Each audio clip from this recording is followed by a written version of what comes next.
Welcome to the Hoffman Show on Talk Radio 570 KVI, your home for the politically homeless, streaming live at KVI.com and the KVI app.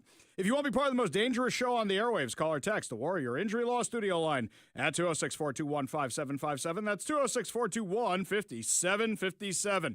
Coming up today, we'll be tracking the latest election results. We're going to get a big ballot drop from here in Seattle. But before we get to any of that, time for your daily dose of adrenaline. You want me to stick this into my heart? Are you f***ing nuts? So, the Democratic Socialists of America are now making their presence known after socialists won elections across the U.S., the most notable one, of course, being in New York City. This is fascinating to me because I've been warning about this literally for years. I've been warning about this since before I had a radio show of how dangerous this group is. Well, yesterday, Hakeem Jeffries, who endorsed Zoran Mamdani for the mayor of New York, was asked if Zoran Mamdani is the new leader of the Democratic Party. And he said no. Well, it's fascinating what happened after that. We have exclusive audio of Zoran Mamdani talking to Hakeem Jeffries shortly after that conversation. Leave us. No, you stay here. I'm in charge. Do you feel in charge?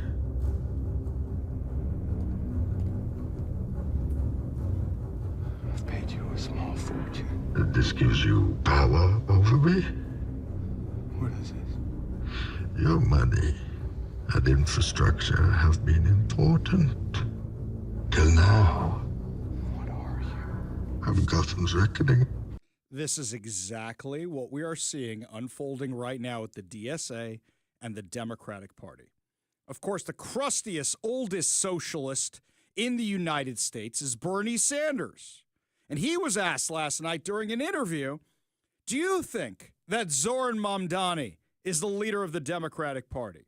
Bernie Sanders, who has his name on no meaningful legislation despite having served 175 years in the U.S. Senate, I think longer than Nancy Pelosi, here's what he said.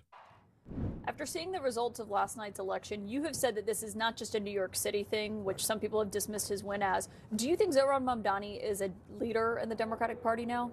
Well, of course he is. He's going to be the mayor of the city of New York. But what's important about last night is not only that he ran a brilliant campaign. He had 90,000 volunteers. He's incredibly articulate. It's what he talked about during the campaign. And he made it clear what is true in every state in this country is that the richest people in America are becoming phenomenally richer. Billionaires are exploding in terms of wealth. While ordinary people, 60% of people live paycheck to paycheck, ordinary people can't afford health. I can't listen to him anymore.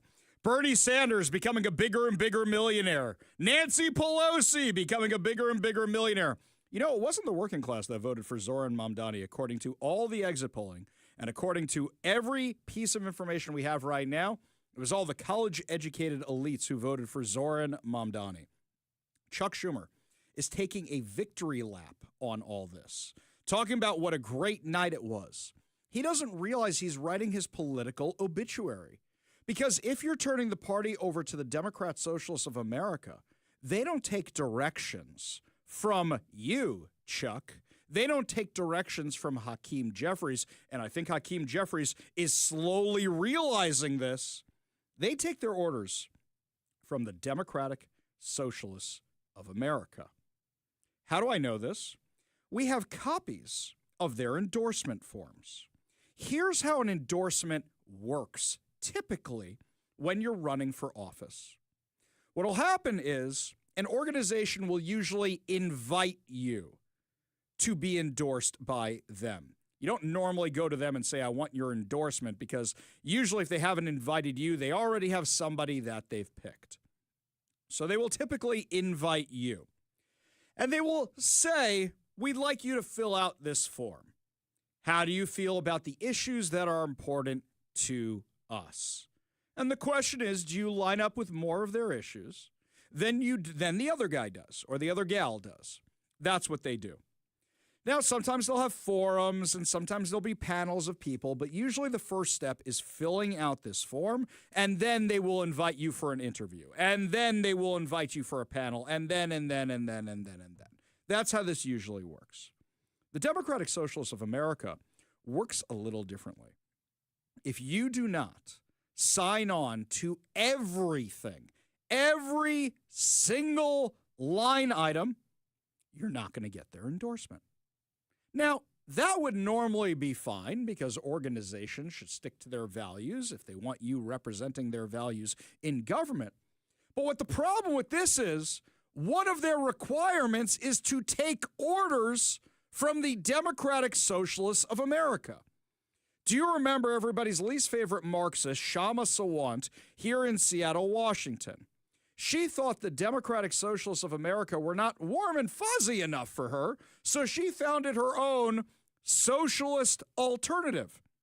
And the socialist alternative was who would give her directions. It's who she donated her salary to. It was, here's what we want. Jerry Dunleavy is a reporter over at Just the News. He posted this last night. Here's the New York City DSA Anti-War Working Group's internal document, which they accidentally shared with me. It includes the DSA group's list of demands for the incoming Mamdani administration.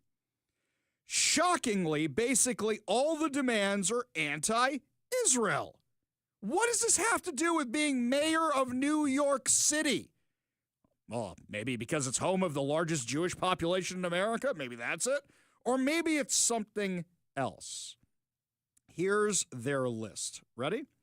Divest city pension funds from Israeli bonds and securities. So even if they're doing well, you want to pull all the money out of that. That's a bold strategy, Cotton. Let's see how it pays off for them. Withdraw city funds from banks that lend money to Israel or do business in Israel. Do you guys know any banks that don't have international monetary funds? Yeah, that's going to be interesting. Good luck with that. Tell me you don't understand economics without telling me you don't understand economics. End city contracts with companies that do business with Israel. Okay. All right. End all city contracts with Microsoft. End all city contracts with Apple. End all city contracts with basically any company you use. Sounds great. You know what, guys? Get rid of all your cell phones because those were invented in Israel. I got a better one. Get rid of all your spyware blockers and all your cybersecurity because most of it was invented in Israel.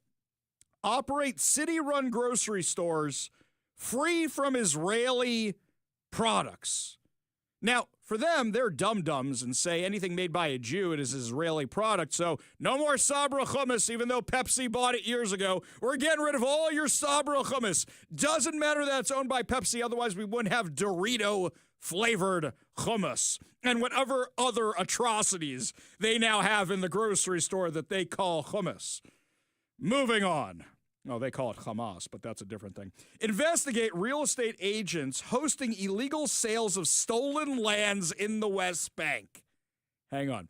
So somebody's a real estate broker in Judea and Samaria, the historical birthplace of, Jesus and that whole Maccabee story and all that stuff. Yeah, no, you can't be a real estate broker there at all. Evict weapons manufacturers from the New York City metro area. Time out.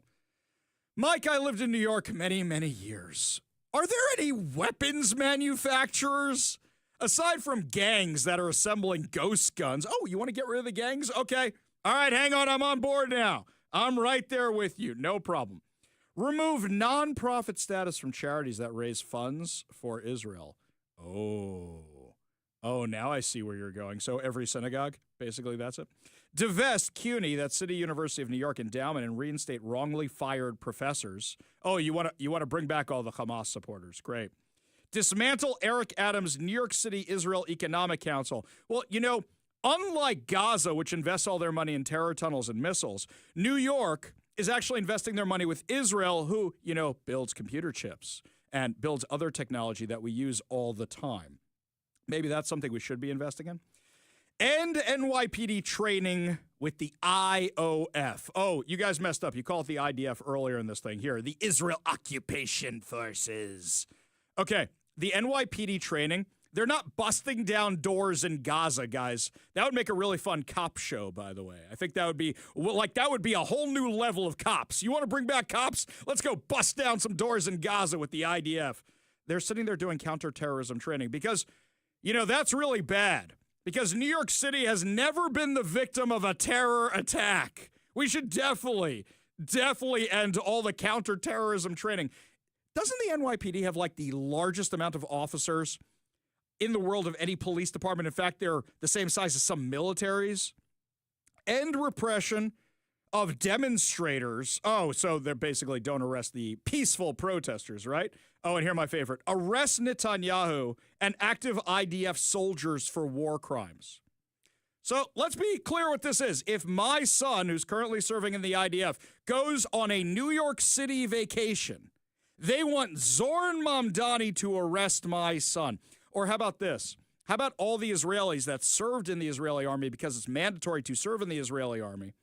So anybody who has one of those 400 tech companies in Israel, oh my God, it's Atlas Shrugged. They're going to start arresting people, and then they're going to take the companies because that's what Zoran Mamdani, the Marxist, wants to do. Now you may say, Ari, it's just Israel. Ari, it's just New York City. You know what's funny about this? This is nothing new for them. This predates October 7th, and it's not just about the Jews, and it's not just about Israel. When I saw this posted to social media, I thought to myself, wait a minute, I have a file from 2019, which I got through one of my spies. Not going to say how we got this. It was the Mossad. The Mossad did it. I sent in the Zohan, not the Zoran, the Zohan. I sent him in. Adam Sandler went in, stole these documents for me. What am I holding? This is the endorsement questionnaire that Marxist, communist, socialist Sean Scott, who is now a representative in the Washington State Legislature, filled out when he unsuccessfully ran for the Seattle City Council. Would you like to know what the DSA of Seattle is asking people to agree to? Why are you a candidate for this office? What would you say to socialists who are skeptical of electoralism's value? Whoa, whoa, whoa, whoa, whoa, whoa, whoa. Are you saying you don't want to have elections anymore? Is that what you're saying? Is that what you're saying? You know what, let's go down a little bit more. Let's see what some of their other questions are. Do you identify as a socialist? In American politics, there's a conflation between FDR New Deal and LBJ Great Society type programs and socialist ones. Do you see yourself as separate from these? If so, how? So what they're saying is FDR and LBJ didn't go far enough. We want full socialism. As a democratic socialist that has been inspired by the successful campaigns of DSA candidates like AOC and Julia Salazar, okay, we're gonna keep going from here. We're gonna keep moving from here. We're just gonna move along here. Where's the next one that I really liked in this whole questionnaire? The problem is I have to get through all of Sean Scott's rambling. Here we go. Ready? How will you be accountable to our members once you're in office? Here's what he said. At a recent Seattle DSA Electoral Committee meeting, I made a pledge to offer to meet with every single DSA committee member in the course of my campaign. These meetings will ensure a seamless transition between the ideas I advance on the campaign trail and the ideas of our democratic socialist movement. Additionally, I've committed to meeting with the Seattle DSA Electoral Committee every 2 weeks. Who's running his office now? Here's another one. DSA is campaigning for a single-payer healthcare system, not a patchwork, that provides full, comprehensive coverage, free, at the point of service to all residents, regardless of immigration status. Do you support this vision? Do you support universal and free access to reproductive health care for all, including abortion on demand? How will you use your position locally to advance the cause of health care justice? By the way, this guy writes a Megillah. This thing is longer than my college thesis. What should the local minimum wage be? We're going to keep going through this. Do you oppose state laws preventing cities from enacting rent control legislation and other forms of rent stabilization? How do you plan to fight for affordable housing in this context? soaring rents are forcing people of color out of their historic communities in neighborhoods like the Central District in South Seattle. How do you plan to address the needs of the communities being displaced by gentrification? Do you pledge to fight for universal pre through K, full funding of public schools, against the expansion of charter schools, against residential and social segregation, against school vouchers, and for free universal higher education? Yes, because the free public schools have been such a boon to society, haven't they? Do you support the efforts to tax the rich through income and capital gains taxes? Will you support further progressive reforms and oppose further regressive measures to our tax system? Would you work to lower regressive sales taxes in Seattle by supporting a statewide income tax? And like we discussed just a few days ago, you have Bob Ferguson, who said he was skeptical of an income tax. But let's not forget, he said he didn't want to raise taxes months before signing the largest tax increase in Washington state history. Who do you think is going to propose this year? Did you support efforts to institute an employee head tax on large businesses? You mean that stupid idea that chased Amazon out of Seattle, that now they enacted through the entire state, and now businesses are leaving the state and laying off workers here, but they're doubling down on that? And then we have to get to climate and the environment. By the way, we're not even halfway through this thing. What steps will you take to ensure a truly just transition to renewable energy? Punitive justice and mass incarceration. How will you pursue an end to poverty-based incarceration, including cash bail and imprisonment for failure to pay fines and fees? Then it gets into all the anti-cop stuff, all the defunding the police stuff, and then you have imperialism. What would you do to oppose our imperialist foreign policy and the runaway influence of the military-industrial complex? Yes, because the Seattle City Council gets to determine policy for the U.S. military. What should be done to protect immigrants from both the U.S. government and their employers once they're here in America? They mean illegal ones. In particular, immigrants who travel on visas sponsored by their employers are vulnerable to those employers. What will you do to address this imbalance? He then goes on to talk about abolishing ICE in here. Abolishing ICE, not kidding. Do you support pushing back on attempts to discriminate against the LGBTQ people, including opposing religious exemptions to anti-discrimination laws, bathroom bills, etc.? What will you do? So that means basically churches and synagogues and everything, and mosques for that matter, have to do this stupidity.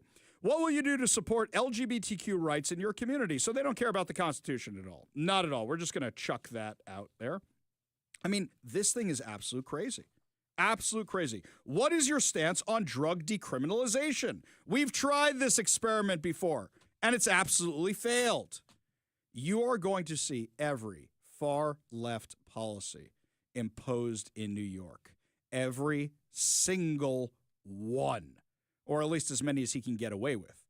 What the hope for New York is right now is that he says he's going to do all this stuff, and the New York City legislature or city council won't let him actually do it. And then he could just talk about it all the time, and people will believe he's actually doing it. But it's not just Mamdani. If he's the new leader of the Democratic Party, and if the Democratic Party has been taken over by the Democratic Socialists of America, then guess what, my friends? This is going to be the agenda not just in New York, not just in Seattle, not just in Washington, but in every city where these guys get or got elected. Mike found this clip.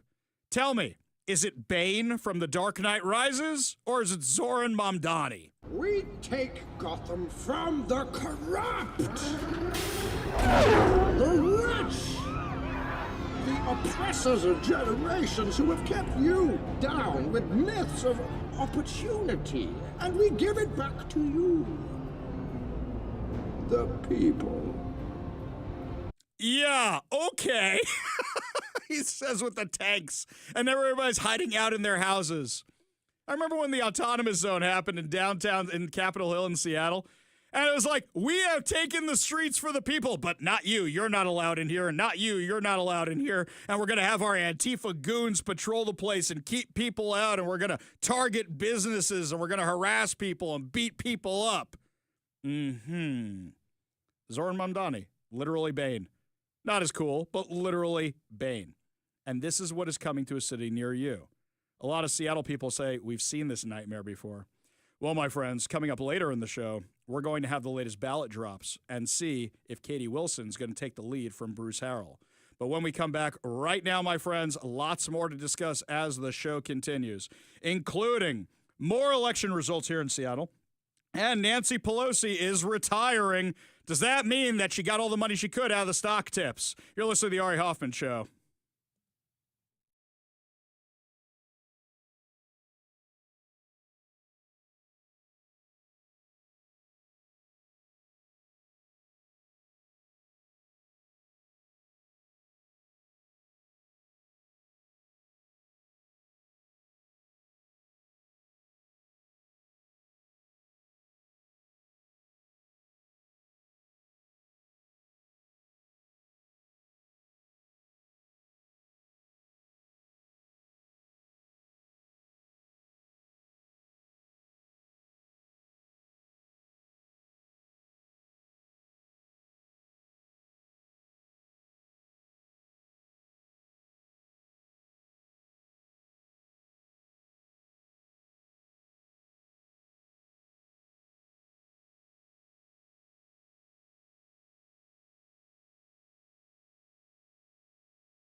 Chris Daniels, the senior reporter for Como News, has some election updates for us. He posted on social media, King County plans to add another 75,000 ballots to the count today, 30,000 estimated from Seattle.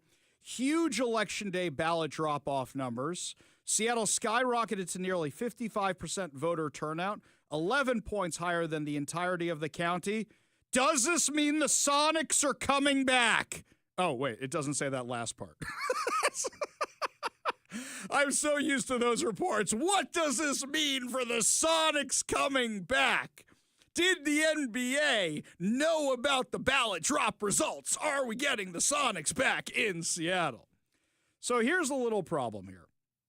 We saw this with Kashama Sawant the last time she ran for office, where we all thought she was going to lose, was that there was ballot drop after ballot drop after ballot drop, and those late ballots tend to lean left. Can I just point something out here? Mike, we're talking about 800,000 people live in Seattle. 800,000 people. That's it. 55% of that, let's say it's 450,000.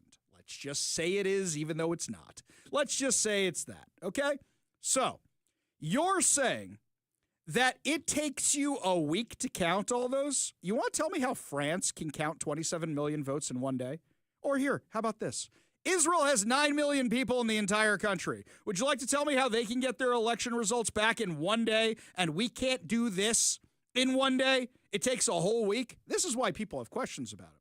But for Bruce Harrell, is that if enough of those things come in and they're trending the other direction, he could be in serious trouble. I got this text over on the Warrior Injury Law text line. It says from Jeff and Kent, Mike, you're going to love this. This is a good one. The Sonics will not be back.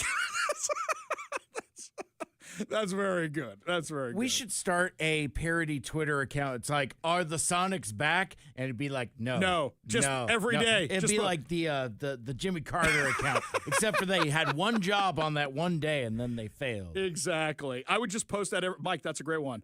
Are the Sonics coming back today? No. And then imagine what happens the day it says yes. That'd be kind of funny. I think we should actually do that. What do you mean, no? So then, this one here. Yeah, thank you, Captain. Ari, you are today's Paul Revere. It's a shame the greater voting population doesn't know any better. You've been warning everyone for years, as did Dory Monson. May he rest in peace. The commies aren't just coming. They've been here for a long time. Yeah, I'm not going to disagree with you there. This one here from Jeff and Kent. He also says city contracts with Apple and Microsoft. The city wouldn't have any computers or cell phones, referencing the DSA saying cut all ties to anybody who does business with Israel. Oh, crazy stuff. Switching gears over to our other favorite topic, by the way, food cart legislation. So we've been talking about these illegal food carts that have been all over our stadium landscape here in Seattle, where you have these illegal vendors who are selling hot dogs when you go into or out of a sporting event here in Seattle. And it looks like the conservative movement here in town finally found out about this story, because now they're all covering it, except I think they're missing the forest for the trees. What happened was, who was it? King 5 did a report about how overregulation is killing the legal food vendors here in town. I agree. 1,000%. I completely agree with you. We've discussed it.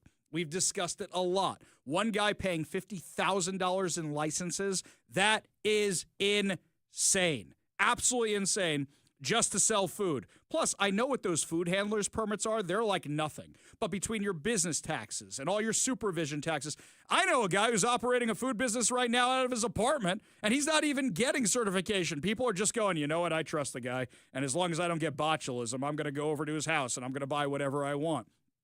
But in this case, I think the movement has missed the fact that Mike and I saw that the majority of these people are illegal aliens. And we have King County that, because of sanctuary city, sanctuary county, sanctuary state laws, is targeting the illegal food vendors who are U.S. citizens and not targeting the illegal aliens who are also the illegal vendors. There is an uneven application of the law here. And I think it'd be fascinating for somebody to sue over this. It really, really would be. I grant you, I agree with the regulation. It's bad. I read Atlas Shrugged. It's bad. I've owned businesses. Overregulation. Super, super bad. But guys, this is a multi-level problem where you have King County bragging about how many of these places they shut down, and the King 5 report says they couldn't give out fines to the people they shut down, using air quotes, because they didn't have addresses and they aren't allowed to ask for IDs. But in the meantime, they were able to boot all the people who are Americans. And interestingly enough, as Mike pointed out, most of those are people of color. Hey, King 5, why aren't you covering this? You're the most leftist news outlet in town that's in TV. I would think this would be perfect for you. They are shutting down the black vendors, but letting the Hispanic vendors stay. And you guys aren't doing anything about that? And to my friends in conservative media, you guys are missing a whole angle on this story. Hey, just call ICE and have them come down to the stadiums. We'll take care of the... You know what, Mike? We screwed up. We screwed up. We should have called ICE that night at the stadiums. Could have gotten some more fun video than what we just had. You would have solved the food vendor problem. Oh, but then you know what's going to happen? Some Democrat's going to go on the news. His cart was right there. And they kidnapped him. They kidnapped him from his family. Ma'am, that man was a child rapist and a murderer. But you kidnapped him from his family. Yes, I know this is what would happen. See, I think if we just called ICE, that would fix the unrefrigerated hot dogs problem. Oh, my God. There you go. Disgusting. But, yeah, no, you're totally right, Ari, because, like, I think our friends in conservative media, friends of the show, Todd Myers, friend of the show, picked a fight with me on Twitter today over the hot dogs. He's like, well, do you follow sanitation codes where you're at home? Well, I don't. I'm not serving to the public when I'm at home, Todd. She's not my dad. She's not my mom, Todd. Do restaurant staff follow all health codes religiously when the health department is around? I don't know. Why can't people who are willing to take a risk and buy a hot dog from a vendor get to make that choice? That's where we kind of align, because sure, that's fine.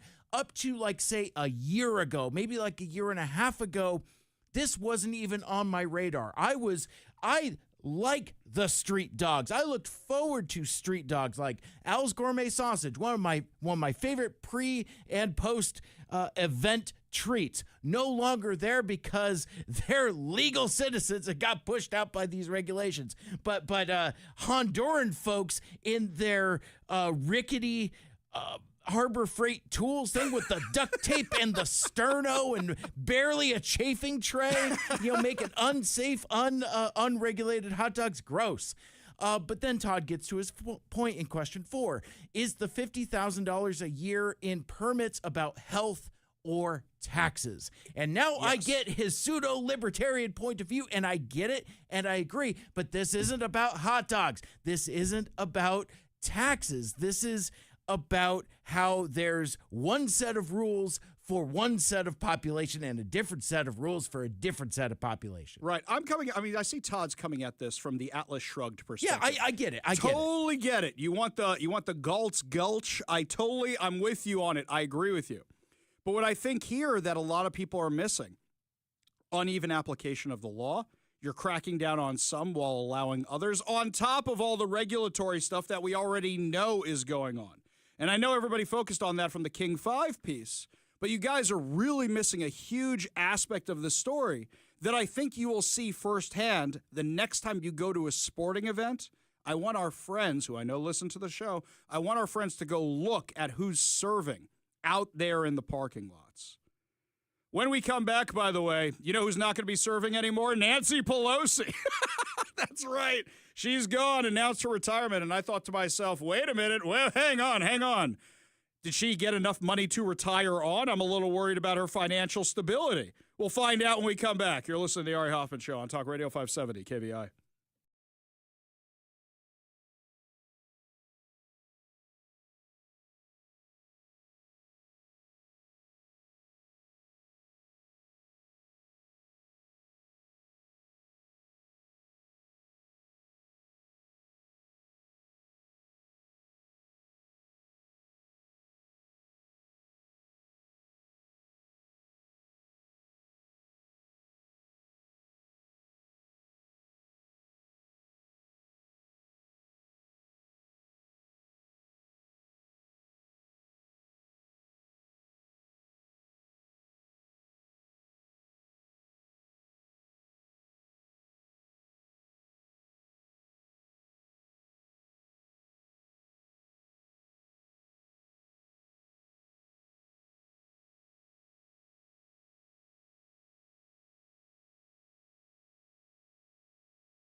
just sent this over to me. This is absolute gold. Apparently, New York Post editor-in-chief Keith Poole emailed the New York Pravda staff thanking them for their coverage of Supreme Leader Chairman Zoran. Okay, this is great. Now, something you need to know. They had a cover with Zoran holding the hammer and sickle, and it was a great issue, and it sold out. So much so that people were selling it on eBay afterwards. When's the last time a newspaper sold out? Maybe 9/11? Something like that. But here's the note he wrote to everybody. To all my comrades at the New York Pravda, I want to thank everyone for their incredible efforts in covering the historic mayoral election, which saw our supreme leader, Chairman Zoran, take his rightful place. From the months of lead-up coverage through the all-nighter top ranking for the election night live blog, and the cherry on top being Pete Levina's viral and sold-out front cover. A special shout-out to the long-suffering and unsung editorial page team for wrangling in a dozen or so upfront, second-to-none commentary pieces yesterday. It was a huge amount of work in all our departments, overseeing our various means of production. Executed with dedication, utter professionalism, attention to detail, and our characteristic wit and impact. Our generous new party leaders are so impressed that each loyal worker will be rationed an extra small potato this week. Oh, that is the best. that is really, really good. So the good keeps on coming. Nancy Pelosi says that she's retiring. Hang on a second. Mike, why is this news? Didn't she already say she wasn't running for office? Doesn't that mean you're retiring? I woke up to the news today about this where people go, oh, Nancy Pelosi's retiring. I said, in other news, water still wet. This is not something that's new. In fact, Scott Wiener, that degenerate in California who likes showing his hot dog, that guy is already announced he's running for her seat. We've covered all these stories. Why is it news that Nancy Pelosi is she released a video. Oh, I see. We're making a production of this now. So it's going to be like when Derek Jeter retired. And Derek Jeter goes to all the stadiums and everybody gives him a present. I mean, that's nice and all, but what, we're going to go on the Pelosi goodbye tour now? I guess that's what's happening. Donald Trump, in his signature characteristic wit, had this to say about Nancy Pelosi. I think she's an evil woman. I'm glad she's retiring. I think she did the country a great service by retiring. I think she was a tremendous liability for the country. And on Dick Cheney? I thought she was an evil woman who did a poor job, who cost the country a lot in damages and in reputation. I thought she was terrible. By the way, I'll agree. Is there anything good Nancy Pelosi has done? Obamacare is an absolute disaster. Ironically, she announces that she's retiring, even though we knew she was retiring, on the same day we're still fighting about Obamacare during the shutdown. Wow, what a leader. Obamacare is one of the things causing this mess. The Democrats want Trump to save Obamacare, even though the thing is a colossal, colossal disaster. In fact, the president said so shortly thereafter. Obamacare is a disaster. The Obamacare premium is going to go up 17 or 18%, and that's not my fault. I didn't want Obamacare. That's the fault of the people that put it in, the Democrats. And now they want it subsidized further. But, where you take it from them, you take it from a lot of other people. We could have much better health care at a much lower price. He's right. I lost my doctor, I lost my plan, and I think my health care costs tripled thanks to Obamacare. Thanks, guys. Oh, by the way, I have no pre-existing conditions aside from the fact that I'm a little tubby. I'm a little huskier than I used to be. That might be it. I'm in good health. Thank God. Haven't had any major surgeries or anything like that. Worst thing that ever happened to me is I broke my coccyx because I fell on the floor. That's a whole nother story we'll talk about another time. But yeah, it is a disaster, and they want Trump to fix it. By the way, it's fascinating to me. Democrat Senator Peter Welch even admitted this today on the floor. I owe you an answer on why it is I'm standing here today asking to extend something that was temporary. And here's the reason. We did fail to bring down the cost of health care. Yeah, you did.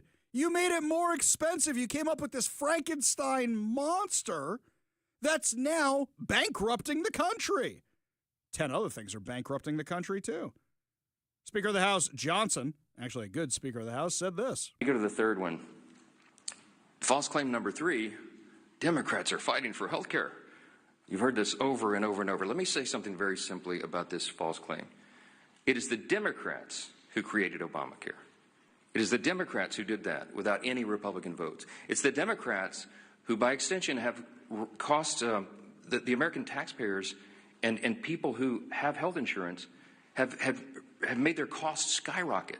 It is their policies that made that happen. And so instead of reforming it, the Democrats don't reform Obamacare. They want to subsidize it. They want to spend more taxpayer dollars. Exactly. Do you remember Nancy Pelosi when they were passing Obamacare, walking through the crowds with her little gavel, trying to make a spectacle? You know they have underground passageways that they use all the time? She did that specifically for the reaction. Joining us now on the Warrior Injury Law Studio line, none other than Nancy Pelosi. Congresswoman Pelosi, thank you so much for being on the show.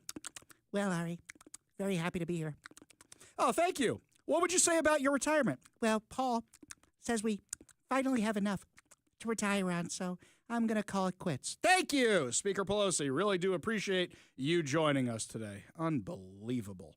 Yeah, I wonder if now you can get her to vote against members of Congress being able to trade stocks now that she's leaving Congress. Bet you could probably get her vote now, right? You know whose vote I want? Sydney Sweeney's. That's right. When we come back, my friends, tell you how Sydney Sweeney shut down a woke reporter. We'll have that awesome audio for you, plus so much more. You're listening to the Ari Hoffman Show on Talk Radio 570 KVI.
The controversy, and I'm using air quotes for the word controversy, over Sydney Sweeney's jeans campaign for American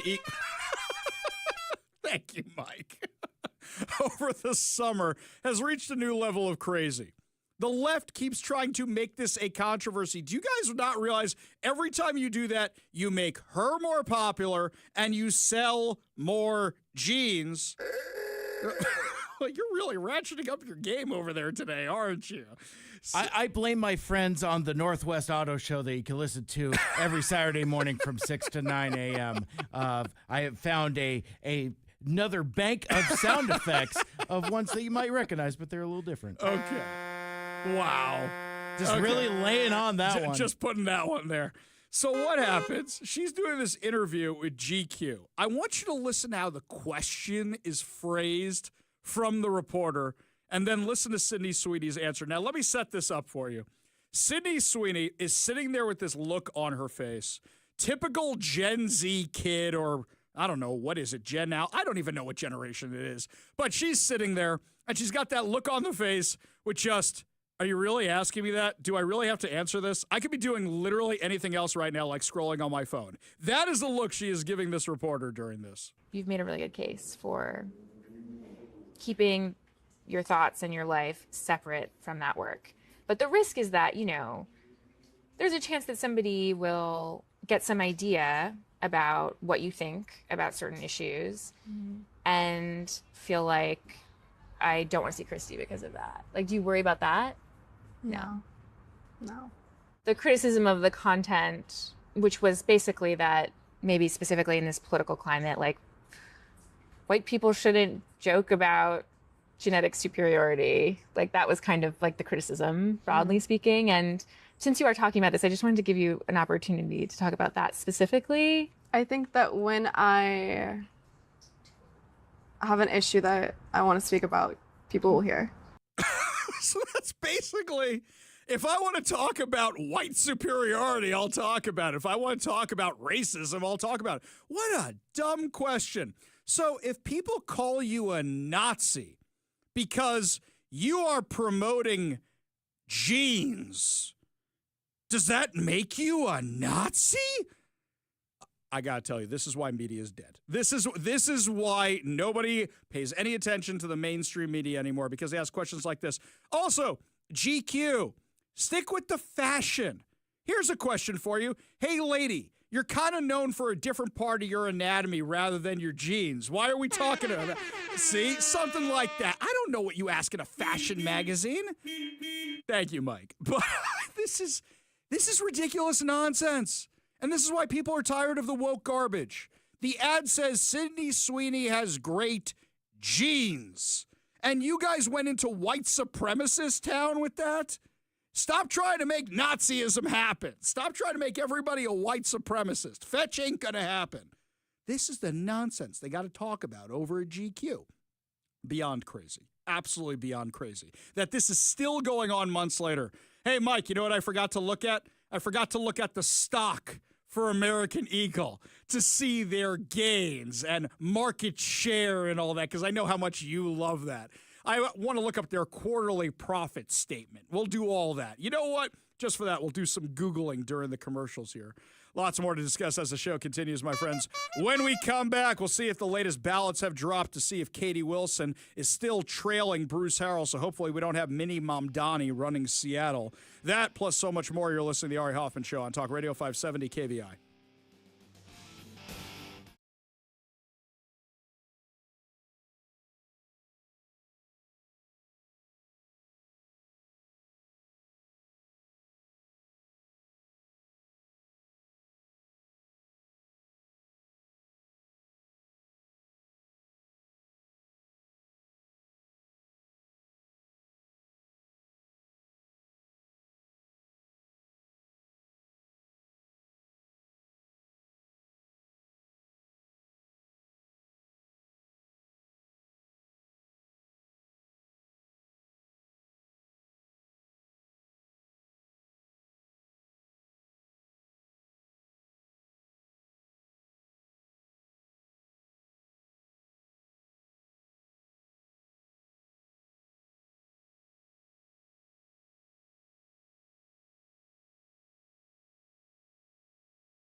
Welcome to the Ari Hoffman Show on Talk Radio 570 KVI, your home for the politically homeless, streaming live at KVI.com and the KVI app. If you want to be part of the most dangerous show on the airwaves, call or text the Warrior Injury Law Studio line at 206-421-5757. That's 206-421-5757. Coming up this hour, air traffic is going to be affected by the Democrats' latest shutdown. But before we get to any of that, got some breaking news for you right now. Talk Radio 570 KVI. Breaking news on the Ari Hoffman Show. Another batch of ballots has dropped. And as I'm looking at the updated election results for one of the most watched races in our area, Seattle Mayor Bruce Harrell is still leading Katie Wilson. In fact, he's opened up that lead a little bit. He's leading her 52% to 46%. Oh, I take that back. It's actually reduced a little bit. So the lead was 8 points. Now it's a little bit over 6 at this point. So it's gotten a little tighter, but he is still leading, even after all these usually lefty, more lefty leaning ballots come in. Now, some people have had some hot takes over what's going on with these ballots, and I'm going to answer this for you. Basically, people are saying, wait a minute, I don't understand. If you have a socialist winning for city council and you have another socialist winning for city council and you have a far lefty winning for Seattle city attorney and you have all these lefties winning, why is Bruce Harrell still winning? And I think I can give you the answer to this. Katie Wilson is that unlikable that people showed up to vote for Bruce Harrell, who they hate, who may not even have voted in the other races. For example, I have family members of mine. They didn't vote in the other races. They wrote in me. They wrote in dead grandparents. They wrote in Mickey Mouse. They wrote in Indiana Jones. They wrote in Darth Vader. But for the mayor's race, they go, she is so terrible. We actually have to vote for Bruce Harrell. If he wins, that's why. Not because people actually like him. That's what I think is going on. I know people who didn't fill out the rest of their ballot. They just circled in him, said no to all the taxes, and then mailed it in because there was nobody else worth voting for. That's what I think is happening. If he wins, that is why. Now, I don't want anybody getting overly excited at this point because we know what always happens. Don't forget, Shama Sawant, the Marxist, in her most recent race, what happened was she was trailing by double digits until Friday. And Friday is when her challenger turned into a pumpkin. Is that going to happen again? Now, here's something else that ticks me off.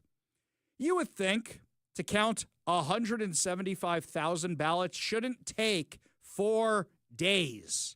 But yet, that's where we are. That's where we are. There's 505,000 registered voters in Seattle. There's about 800,000 people who live in Seattle. So what you're telling me is not everybody's a registered voter, and it's taken you 4 days to count 175,000 ballots? All right, let's forget other countries for a second. New York City. 8 million people in New York City. They had the results in 45 minutes. Nobody's accusing them of voter fraud. 45 minutes.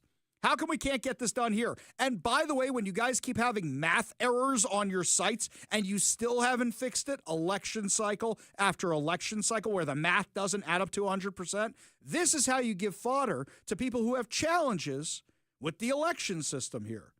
We go to the Warrior Injury Law Studio line, take a call from Steve in Gig Harbor. Steve, what's on your mind, man? Hello, Steve. Steve, are you there?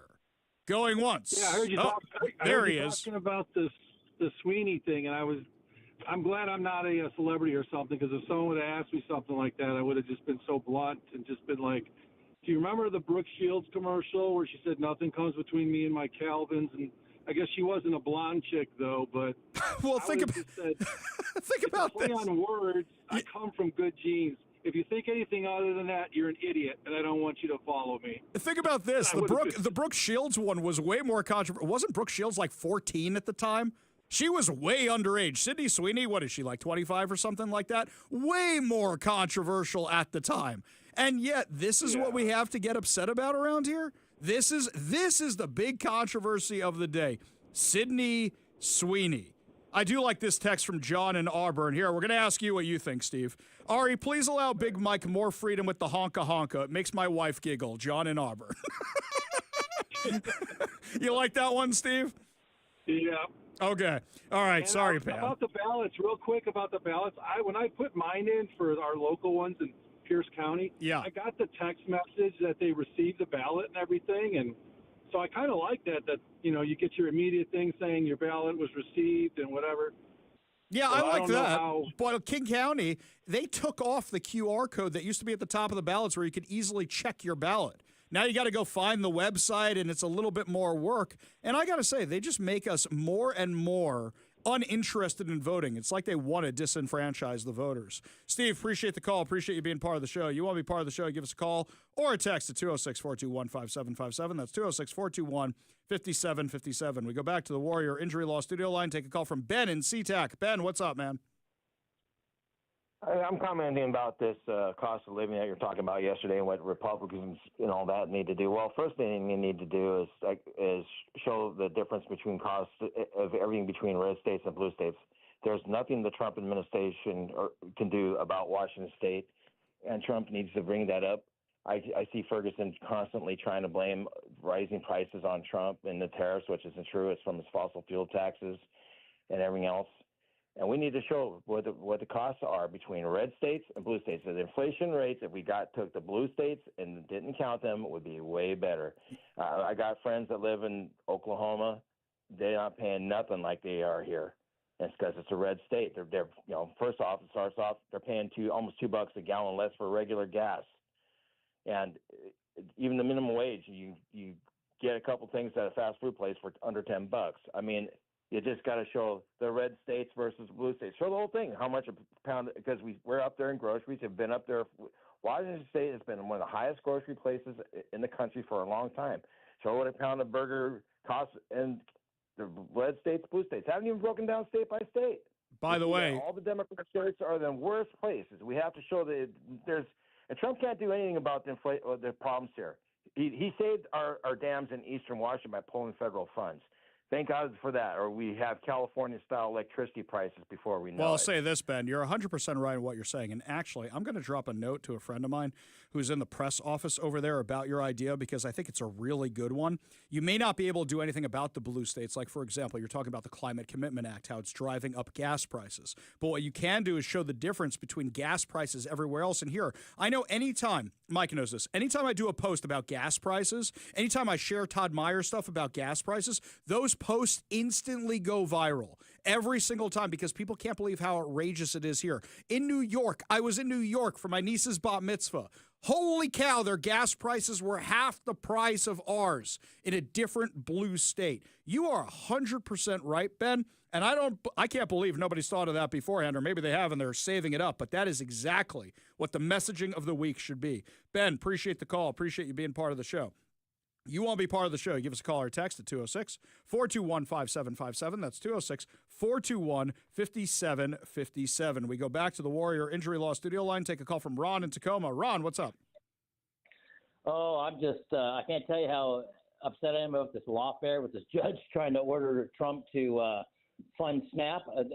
First of all, that's illegal. I don't know why the Republicans are standing on top of these people over this. You know that the only thing that Trump has done is basically Democrats are refusing to fund it. It's not that Trump ever shut it down. And this Rhode Island judge is just using lawfare just like they continue to do. And, you know, all day I've been hearing the Democrats saying that Trump is doing like these political prosecutions. That's not what I'm seeing at all. What I'm seeing is the Democrats using politics to get away with crime. Well, they've literally admitted it. They've literally admitted that what they are doing is using the shutdown and using the fact that people are suffering to try and get Trump to cave. And I got to say, Trump has kind of caved a little bit. He now says, hey, get rid of the filibuster, and Republicans should just do it. Do not get rid of the filibuster. That's a really, really bad idea. But the Democrats, we literally played audio clips of them saying they were using it. What was it? The Democrat House Whip was saying, yes, we're using it for leverage. All this stuff with the airlines not being able to fly as many planes because of the air traffic controllers, this is because of the Democrats are here. Ron, I'll do you one better. You know, today, the Republicans proposed that nobody in Congress gets paid until the shutdown is over, and the Democrats rejected that. They rejected that. So at this point, after continuing resolution, after clean CR, after clean CR, after clean CR, after the election, what else do they want? Appreciate the call. Appreciate you being part of the show. You want to chime in on all this, you give us a call, 206-421-5757. That's 206-421-5757. We go to the Warrior Injury Law text line, and we have this one here from... Who's this from right here? This one here. Ari, what's the difference from the 206? Ari, what's the difference between a Democratic Socialist and a National Socialist? Well, I'll tell you what. We're going to bring in famed political correspondent Vanilla Ice to explain this for us. It's not the same. Ours goes ding, ding, ding, diggy, ding, ding. Ding, ding, ding, diggy, ding, ding. Ding, ding, ding, ding. That's the way theirs goes. Ours goes ding, ding, ding, diggy, ding, ding. Ding, ding, ding, ding, diggy, ding, ding. That little bitty change. It's not the same. It's not the same. Just like the difference between Democrats and Democratic Socialists. It's not the same right now. We go back to the Warrior Injury Law studio line. Take a call from our frenemy, Bennett the protester. Bennett, what's on your mind today?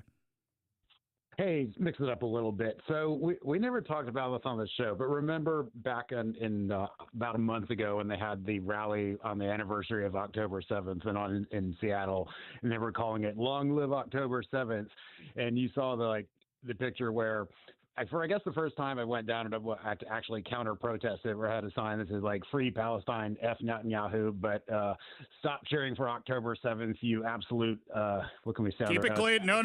You can stop right there. Keep it clean. You saw the sign. Okay. You absolute blank Muppets, whatever. But, I've always said that I was somebody that called out both sides if I thought they deserved it. You remember what I'm talking about. I think I saw the picture. You went down to counter-protest them. You may not agree with Israel, but you think that celebrating a massacre is bad. Yeah, well, I mean, and there's one woman in particular who comes to a lot of these. She was the one where at the previous rally, she was saying things like, say it with your full chest, long live October 7th, and we're getting people chanting, and I was the one in the back. I was, oh my God, you guys, seriously. So I do always keep my eye, when I go to these things, I'm always seeing if her and her full chest are there. Okay, I didn't mean that. That's not what I meant. Yeah, I was going to say, what are you looking at? What's your point here, Bennett? Get to the point. Hang on. No, Mike, don't you dare play the. Don't you Bennett, you're burning airtime here. Just tell us what the point is here, man. Well, I mean, as far as calling out both sides, like you did. Remember when Mamdani was elected, you did tweet out that image of the two planes hitting the Twin Towers in New York. Whoa. Me resharing a meme that went out from a parody account. You're mad at me about that? Because it's kind of entertaining. Deborah Messing got flack about that too. So you're mad that I tweeted out. What happened was Rabbi Linda Goldstein, who's neither a rabbi nor named Linda, nor last name Goldstein, nor a woman, by the way, is a parody account. And what they put out is they put out a picture of 9/11 with the white smoke coming off the Twin Towers. And it says, white smoke, New York elects a new mayor. That was what I tweeted out. Is that what we're talking about here? I can't remember if you did more than one thing where, okay, better late than never, but thank you for the rim shot, Mike. I can't remember if that was the only one. I thought you'd also tweeted out. There was Bennett, what's the point we're getting to here? What's the point we're getting to here? We're burning airtime and there's election results. What's the point today? I'm just saying I've seen people from New York on Twitter saying they see people post about, when Mamdani winning, oh my God, have we forgotten everything, and posting pictures of 9/11, and quite a few of them think that that's not very appropriate. Well, Bennett, here's the thing, is that you have a guy who's literally been spewing anti-Semitism, who is literally out in the streets being one of those people for the long live October 7th, and if you don't like that, excuse me, he most certainly, Bennett, he rapped about the Holy Land 5. The Holy Land 5, he said, I'm in love with the Holy Land 5. The Holy Land 5 were convicted for funneling money to Hamas. Federally convicted for that. Appreciate the call. Appreciate you being part of the show. You want to be part of the show, give us a call or text at 206-421-5757. That's 206-421-5757. Meanwhile, according to the FAA, 800 flights have been delayed, as the FAA has slashed the traffic at 40 airports by 10%, including D.C., New York City, L.A., because of the government shutdown. I'm looking at Alaska Airlines right now. They say in light of ATC staffing shortages due to the ongoing government shutdown, the FAA has directed U.S. airlines to reduce flights at 40 domestic airports. We have assessed our schedule and begun canceling a limited number of flights effective Friday, November 7th. The FAA's directive is expected to remain in place until further guidance is issued and the shutdown concludes. International flying is not expected to be affected. So hang on a second here. If the airlines are so concerned about it, you know what the airlines could do right now? Why don't you guys step up and say, we're going to help pay for the air traffic controllers so we can continue flying our airplanes? I saw that suggestion over on the text line. We have the Republicans saying we won't take a salary. Airlines could step up and help out with that kind of thing. It'd be really nice if all the airlines got together and just said, hey, guys, let's pay the air traffic controllers. I don't know if there's a conflict of interest there because of the FAA and there's regulation versus private industry, whatever the case may be. But why haven't the airlines stepped up to do that? The main note here is make sure you check with your carrier before going to the airport because it could be super bad right now. Super bad. Meanwhile, switching back to the election results, this one here, Jim Bruner from the Seattle Times is talking about the glitches that we've been seeing on election night. Here, King County, Mike and I both had this issue. King County election results, by the way. So it has it lined up here on their page where it has the election results updated by day. They just updated the November 5th ones now, Mike. They just updated those now. I'm pulling everything off the Secretary of State's website. This is absolutely terrible. I don't understand how you guys run things over there. The Secretary of State's office, you've got technical glitches where you don't have numbers adding up. I understand it's one thing. People said, what about the ballots that are subtracted from the count? Sometimes they find issues with ballots. That one I actually understand. But the fact that you guys have technical problem after technical problem after technical problem, this is how you disenfranchise voters. Jim Bruner writing an article for the Seattle Times about it is not going to solve all the questions I have when every year there's problems. Florida had big problems one year. In fact, it went on for what, a month, 2 months, something like that in 2000? Hanging chads became part of our lexicon, and they fixed it. Now the results come back super fast. It seems like around here, they're determined to make the results worse and the system less effective. We go back to the Warrior Injury Law studio line, take a call from the Grumpy Dragon. Grumpy Dragon, what are you grumpy about today? Remember a few years ago when Obamacare first came out, Jimmy Kimmel was on air crying that his kid couldn't get the surgery he needed because he couldn't get Obamacare? Yes, I remember this. Why isn't Jimmy Kimmel on the air crying now because his kid can't get food because of the SNAP problem? Well, because then he would have to blame the Democrats. Because then he would get ratioed really hard for that. And I think Jimmy Kimmel, if he wanted to get more attention, his ratings cratered after they had that artificial bump because of the cancellation. I don't think anybody's heard from Jimmy Kimmel since then. But Jimmy Kimmel only does it if it can help Democrats or demonize Donald Trump. Right now, everybody knows this is the Democrat shutdown. Appreciate the call. Appreciate you being part of the show. You want to be part of the show, give us a call or a text at 206-421-5757. John in Auburn says, Ari, if the government is shut down, nobody should get paid. I agree, by the way. You know what you do? You put all the Congress people in one room together, turn off the air conditioning, and say no bathroom breaks until you guys fix this. That's the easiest way to do this. Murphy says in response to Bennett's call, Mamdani was arrested a couple days after October 7th protesting in front of Chucky Schumer's house. Exactly. Go look up the videos of that guy and what he was protesting. As the show continues, my friends, we got a lot more to discuss, including more Democrat false claims about ICE are getting debunked. And this one is a doozy. We'll tell you what happened when we come back in Chicago. You're listening to the Ari Hoffman Show on Talk Radio 570 KVI.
Welcome back to the Ari Hoffman Show.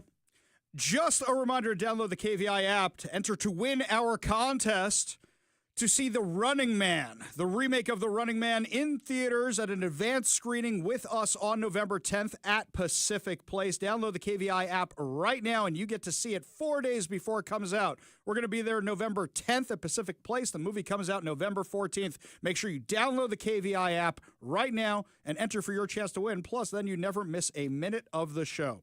So the left was going bonkers, absolutely bonkers, claiming that ICE arrested a daycare worker. How dare you? You arrested a daycare worker. Oh, the humanity. Yeah, well, ICE and DHS came out with a statement and explained exactly what happened. And the crazy thing to me was, even after they put this out, the left kept going with their talking point. The Department of Homeland Security refuted widespread media claims that U.S. Immigration and Customs Enforcement agents conducted an immigration enforcement operation inside a daycare center in Chicago, Illinois, in front of children, and announced that the suspect led officers on a chase before being arrested. According to DHS, Santillana Galeno, an illegal alien from Colombia, first entered the U.S. unlawfully on June 26, 2023. And was subsequently released into the country under the Biden administration's border policies. Last month, officials say she allegedly paid smugglers to bring her two children, ages 16 and 17, into the U.S. illegally near El Paso, Texas. Customs and Border Protection agents apprehended the minors upon entry, classifying them as unaccompanied alien children. They were transferred to a shelter in the Chicago area consistent with federal law governing unaccompanied minors. DHS reports that ICE officers attempted to conduct a targeted traffic stop of a vehicle registered to Santillana Galeno. Despite law enforcement activating emergency lights and sirens, the male driver allegedly refused to pull over. The vehicle fled into a shopping plaza where both occupants, Santillana Galeno and the male driver, abandoned the car and ran into a daycare facility. Inside the building, the pair attempted to barricade themselves, an act DHS said was recklessly endangering the children inside. ICE officers arrested Santillana Galeno in a vestibule area, not inside any classroom or in the presence of children. What do you think's more terrifying, by the way? Random people running into your school and then barricading the front door, or the police coming to stop them? Which is more terrifying, do you think? The male suspect reportedly barricaded himself inside the daycare. Details on his identity and possible criminal charges remain under investigation. Assistant Secretary Tricia McLaughlin, friend of the show, emphasized that ICE was not targeting schools or daycare centers, calling the narrative a false and dangerous distortion. In fact, the Washington Post picked up this false narrative, ran with it, and Homeland Security retweeted them and wrote, "How do you people sleep at night after lying all day to the American people like this?" ICE law enforcement did not target a daycare and were only at this location because the female illegal alien fled inside. And then they told the real story. Seriously, the lies of these people. So, Mike, here's a story I'm working on right now. There was a story that everybody in the Seattle media did, and everybody in the Seattle media missed the same thing. Maybe you've heard about the story of the guy in Shoreline who waited for his wife to come home while hiding under a bush and then killed her. This story was everywhere in Seattle media. So you know what I did? I looked up the actual court documents, not the press release, from the King County prosecutor. You know what it says? The guy's a flight risk because he has family in Mexico, and that he didn't speak English. So they need to bring in a translator to talk to him about his rights, et cetera, et cetera. This story screams illegal alien. But Mike, you haven't seen that on my social media, have you? And you haven't seen me write about it on KVI.com, have you? And you haven't seen me send it over to the Post-Millennial, have you? Of course not. You know why? Because I'm still waiting on a statement from ICE.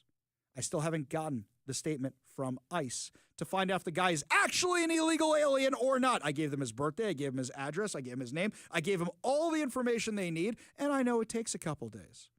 But the Washington Post ran with this false story. The AP ran with this story. WGN which is their big news in Chicago, ran with the story with nobody verifying it at all. You know what the story would be if we had an honest media? Illegal aliens barricade themselves in daycare center. DHS saves kids. Can't do a headline on the fly, but isn't that a lot more? Oh, right. That defeats the narrative of they're just, they just came here for the jobs. We go to the Warrior Injury Law studio line, take a call from Elaine in Marysville. Elaine, what's going on? Hi, Ari. A bit of good news about an election, and that's the local City of Snohomish Mayor, Aaron Hoffman, winning over incumbent Redmond, and who was more woke. And Aaron is going to be a breath of fresh air for the folks of Snohomish. My daughter has a small business in the city, and the current mayor and crew were trying to cut out parking places, which is, if you've been to Snohomish, already know they're in tight supply. They did not have a friendly bone in their body towards small businesses or the taxpayers in the community. And Aaron, who is going to be the new mayor, is wonderful and a breath of fresh air. And even the Teamsters, I think there's a public works folks voted for Aaron. So in this time of, not so good situations in New York and et cetera, Snohomish City, the city of Snohomish has a good deal going. Do me a favor, Elaine. I'm going to ask you to do a favor. I think I saw this guy's name yesterday, and I was looking at this race a little bit. I haven't had the time to dig into all the races, but I definitely like his last name, Hoffman. So aside from wanting to find out if we're related or not, I definitely want to have him on the show. Would you mind terribly just dropping me an email reminder, ari@kvi.com? Just send that on over to me, and I'll reach out and have him on the show. I would do that. And another thing, he's a Christian, and he says, I'm not here with my religious beliefs. I'm here to be fiscally responsible and serve the patient. I'm a nurse, so I say patients, but the citizens of Snohomish. And well, Elaine, I don't care what religion the guy is. I got plenty of friends who are Christian. I got friends who are Catholic. I got friends who are Muslim. But I don't care about his religion. I just care if he's going to have good fiscal and safety policy for you guys. Right.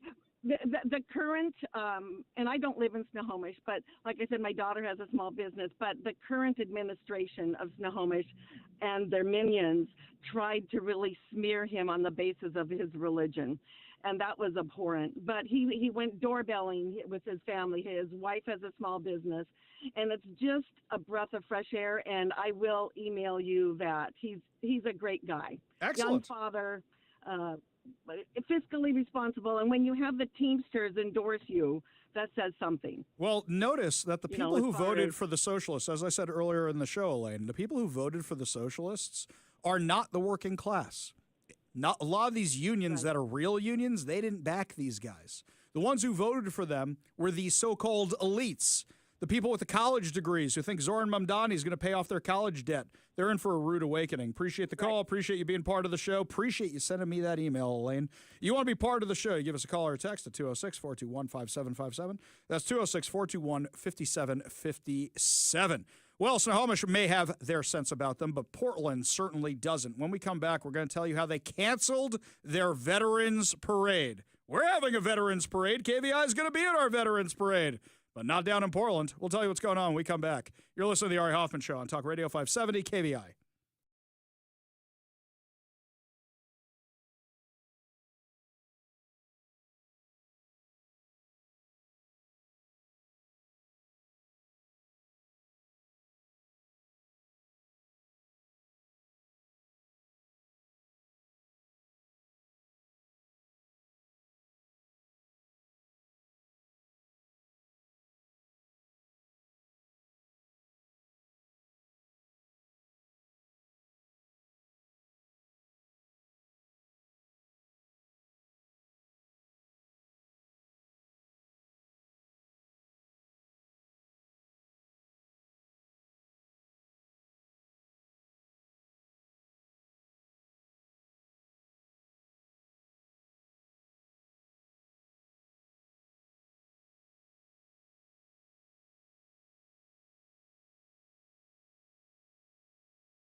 Oh, this story is so entertaining to me. Remember a few days ago we told you about an arson at a Portland City Council member's house? That's not entertaining. That's sad. That's tragic. There should never be any violence of any kind targeting elected officials. But it turns out they're a victim of their own failed policy. This is Candace Avalos, who's one of their far, far left. You know, they call them the Peacocks, the Peacock crew. You have the squad in D.C. They call themselves the Peacock Cadre or whatever stupid name they have for themselves. They're the far left lunatics. Candace Avalos had this fire at her house. They suspected arson. So immediately everybody covers this story, and you can tell everybody's kind of doing it with their slant. Arson suspected. And this is a far left council member. Was it a white supremacist? Was it a neo-Nazi? Was it a conservative? Turns out it was a homeless guy. It was a homeless guy. And who are the ones that have no problem keeping the homeless on the streets? Whose policies have enabled the homeless? It's Candace Avalos. According to the Post-Millennial, police identified the suspect as 51-year-old Vashon Locust. Is that a name? Vashon Locust? Who was taken into custody for the October 26 fire. Locust faces misdemeanor charges of reckless burning and 2 counts of second-degree criminal mischief. According to police, Locust entered a shed near her home to use an electrical outlet for a heater. When the outlet failed to work, he allegedly lit a small fire that quickly spread. Emergency responders arrived at 2:40 a.m. to find the fire had engulfed Avalos' car, carport, and home. She was able to escape unharmed. Authorities initially called the incident suspicious in nature and began investigating it as possible arson. However, on Tuesday, Portland Police Bureau Chief Bob Day, Portland Fire and Rescue Chief Lauren Johnson issued a joint statement confirming the fire was not a targeted act of violence. And all the Democrats are now sitting shiva, hoping that it was, so they could blame Republicans. No, it turns out you're just a victim of your own failed policies. Now, the question is, with the Portland Veterans Day Parade being canceled, is it like what happened here in Burien, where they had to detour the parade route because there were so many homeless in Burien? Is that what it is for their July 4th parade? Portland, Oregon, has canceled their Veterans Day Parade due to lack of funding. The parade was originally set for Tuesday, November 11th, but has been announced by organizers that it will not happen at all. Quote, "We regret to announce that the 2025 Veterans Day Parade has been canceled. The planning team would like to thank all those who have supported the Veterans Day Parade in the past, and will count on your support for next year for 2026. We will return with a stronger, renewed focus to bring this important event that unites our community back to Portland. Again, we sincerely appreciate the support and look forward to celebrating our proud shared heritage next year and beyond." The parade typically costs about $20,000 to put on, but this year, Napoleon Hodgers of the Portland chapter of the National Association of Black Veterans said he was not able to get sponsors. His view is that there is too much uncertainty in the Portland business community at this time. I'm shocked there still is a Portland business community, given how bad the homelessness is and the riots are and everything else that's going on down in Portland, the drug use and how many businesses have left. You guys can't get $20,000 for a parade? I wish they had told us sooner. We probably could have had a whole bunch of groups rally to have a veterans parade down there. I'll tell you what, guys, if you can't go to the veterans parade down there, come up here this weekend, go to the veterans parade here in Auburn. This one here, guys, you can go to the Auburn's Veterans Day Parade.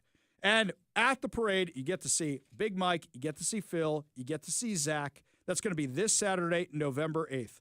It's one of the largest Veterans Day parades in the country. This proud tradition honors nation's veterans and active military with over 150 units, marching bands, military vehicles, and more along Main Street. And don't forget, you get to see the KVI crew. They're also walking with our sister stations 101.5 Hank FM and Northwest News Radio. And you get to hang out at the KVI booth after the parade. Get all the info at KVI.com. Mike's going to be there. Phil's going to be there. Zach's going to be there. It's awesome. I know a lot of you are really looking forward to this event. It's really a fantastic, fantastic event. And I'm sure that Mike, Phil, and Zach would love to see you guys this Saturday. We go to the Warrior Injury Law Studio line, take a call from Garrett in Puyallup. Garrett, what's going on, man? Good evening, Ari. What's going on, man? What's up?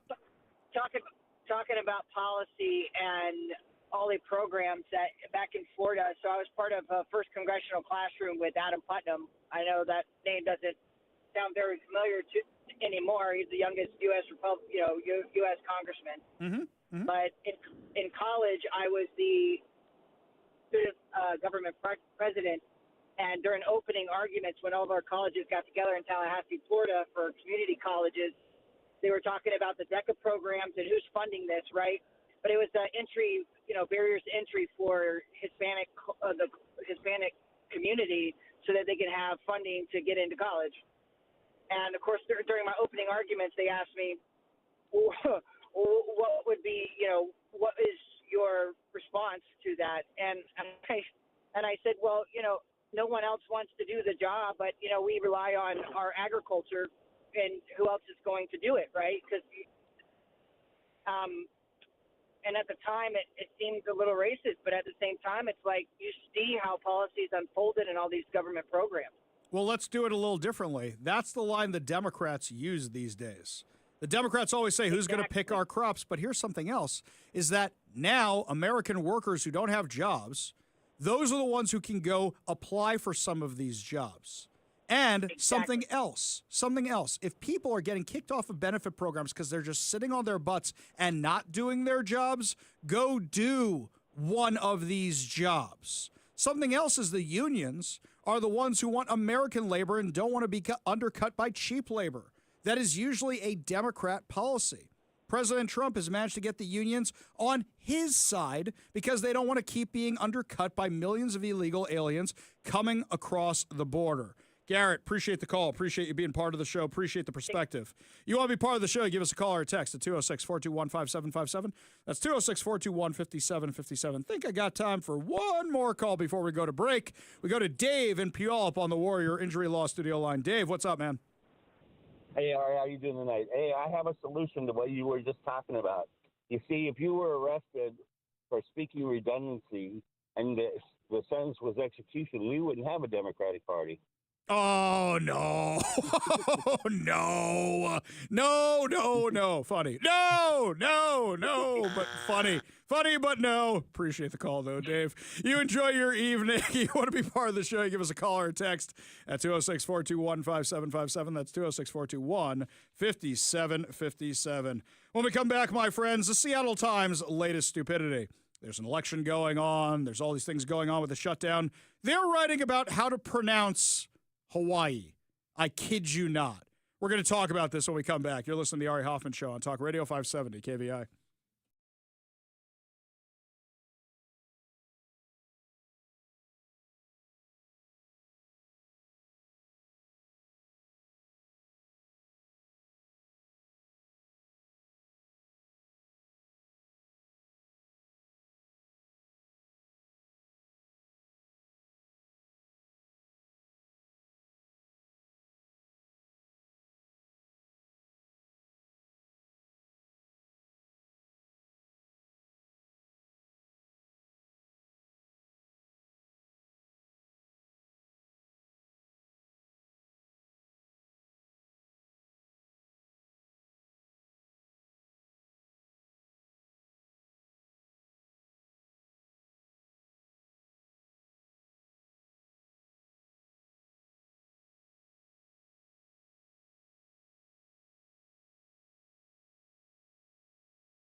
Welcome back to the Ari Hoffman Show. Just a reminder, download the KVI app.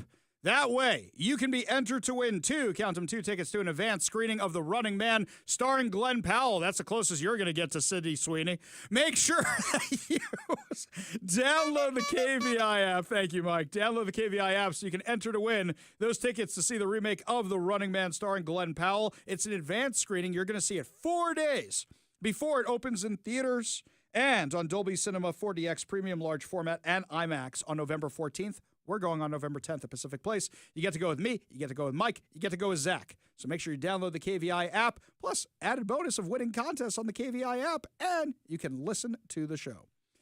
Seattle Times. We have to have a discussion about why nobody likes you and why media sucks around here. The Seattle Times literally had an article about the correct pronunciation of the word Hawaii. And the headline is, why we're using this spelling of Hawaii. There's an apostrophe there. So we have to call it Hawaii. Yes, they dedicated an entire article to talking about the correct spelling and pronunciation of Hawaii.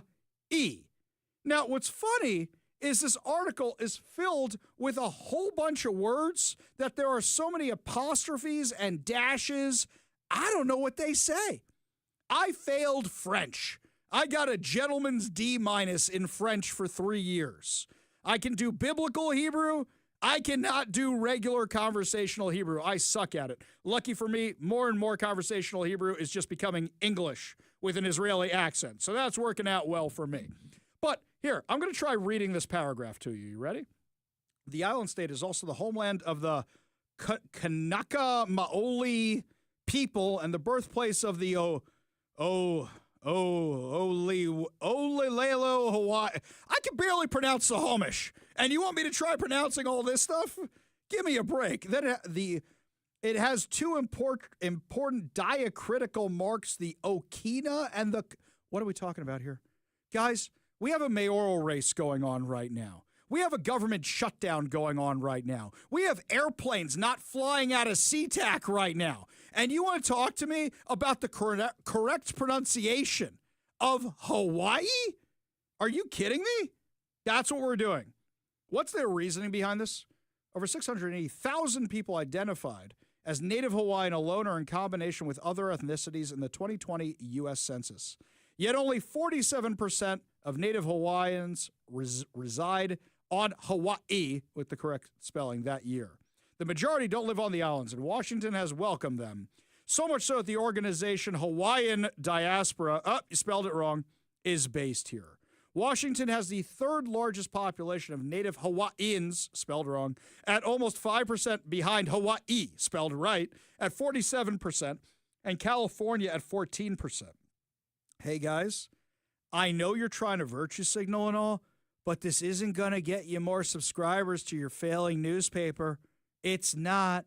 I know you're going to try, but it ain't going to fix that. It's just not. How many times do we mention Hawaii in any conversation? Mike, have we ever mentioned Hawaii in conversations? Nothing goes on there. How about news? Unless there's like a storm or a hurricane or a tsunami or gas prices. Gas prices. That was the one I was going to chime in with. That one time we had higher gas prices than they do on Maui, which is, checks note, an island in an archipelago of islands. Exactly. So that's the only time we mention Hawaii around. You know what? I'm triggered, Mike. I am officially triggered. I don't think it's fair. I want equal placement for how to pronounce Jewish words. That's right. Not Hebrew words, not Yiddish words, Jewish words.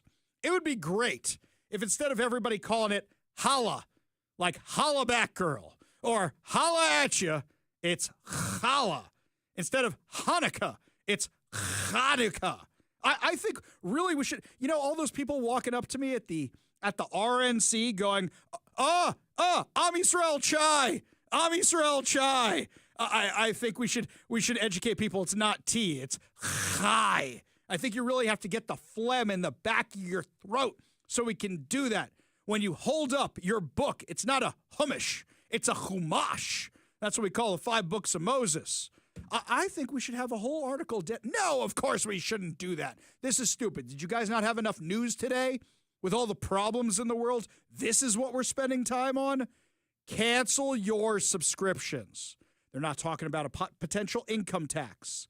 They're not talking about how Patty Murray and Maria Cantwell refused to vote to reopen the government. They're talking about the correct pronunciation of Hawaii. Crazy stuff. We go to the Warrior Injury Law Studio line, take a call from Matt in Shelton. Matt, make it quick, man. We got a break coming up. Okay, first of all, my wife's Samoan, and she's not Hawaiian, but they say it Hawaii. Hawaii. Anyhow. They don't have the V in there. I think you should tell the Seattle Times they're mispronouncing it. Okay, let's move on. Okay, we went to Utah recently, and gas down there was $3.10 a gallon. It was nice, and you could eat breakfast for like $7 to $8 a plate, so you can get out with less than $20. And you probably didn't have to deal with the homeless people either, right? And no, hardly at all. And then the last item is New York. We need to give up on New York. New York's been a basket case since the Revolutionary War. You know, they hosted the British, and that's where the Tories came from. And if it was up to them, we'd still be under a king. Well, I'll tell you what. With New York, the funny thing about New York is so easy to save. Giuliani did it. Bloomberg continued it. 2 guys from 2 different parties. It's if you have common sense, you can actually fix a disaster left for you by the far, far, far left. Recently, the only thing that's coming good out of New York is Trump. I like that. And he's not even putting his library there. I was really hoping it was going to be in Midtown Manhattan so that the Democrats would constantly have a reminder of how he made America great again. Matt, appreciate you being part of the show.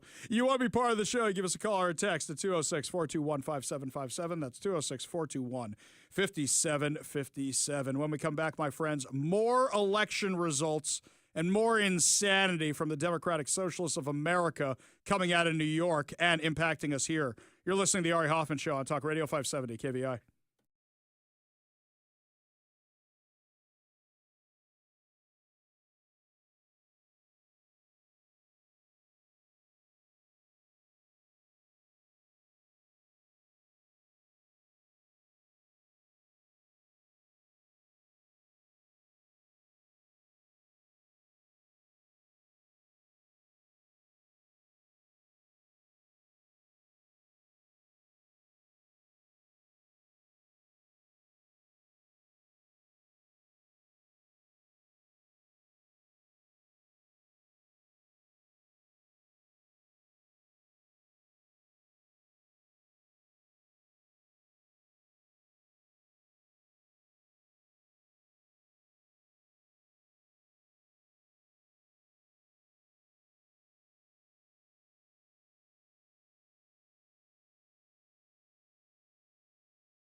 Welcome to the Ari Hoffman Show on Talk Radio 570 KVI, your home for the politically homeless, streaming live at KVI.com and the KVI app. If you want to be part of the most dangerous show on the airwaves, call or text the Warrior Injury Law Studio line at 206-421-5757. That's 206-421-5757.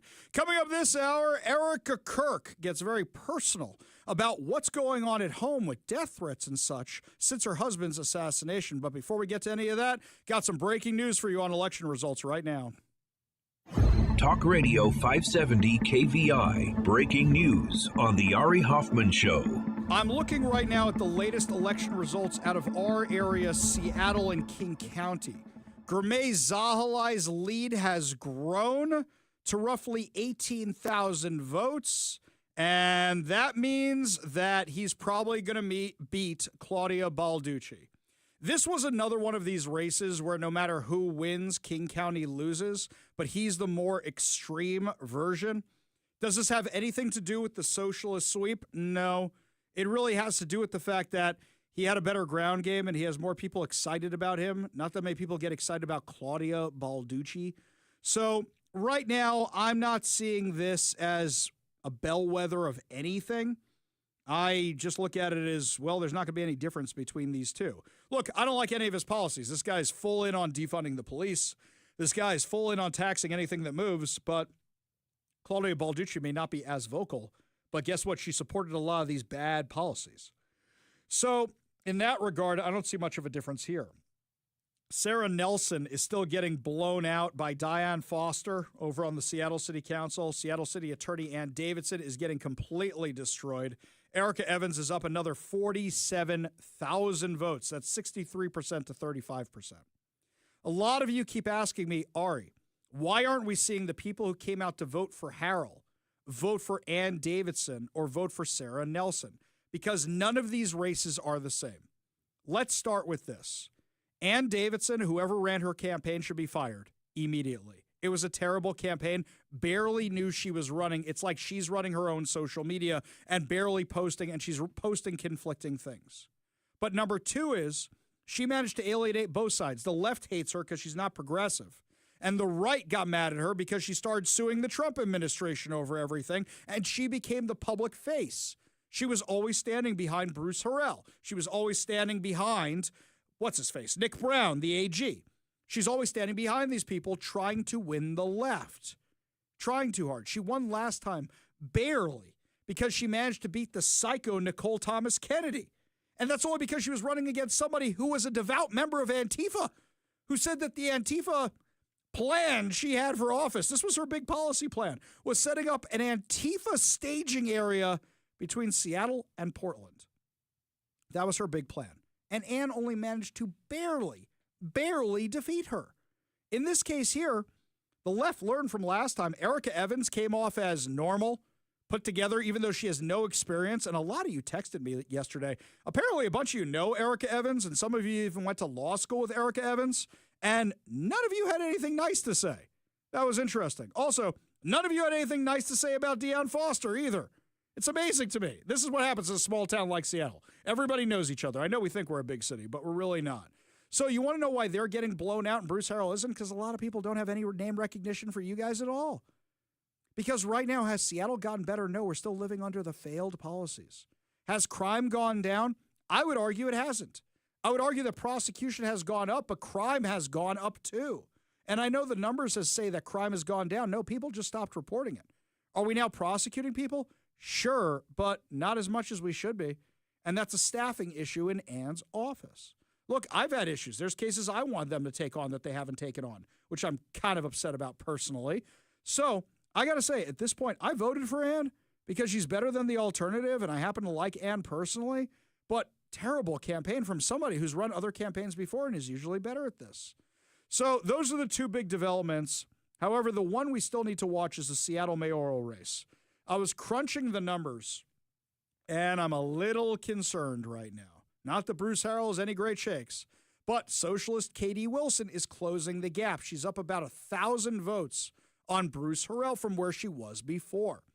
Katie Wilson, the one who dropped out of Oxford 6 weeks before graduation. I had somebody from the show reach out to me, and they said, Ari, I went to Oxford, and the only reason somebody drops out 6 weeks before graduation is a medical issue, a behavioral issue, or they're going to fail all their finals. That's it.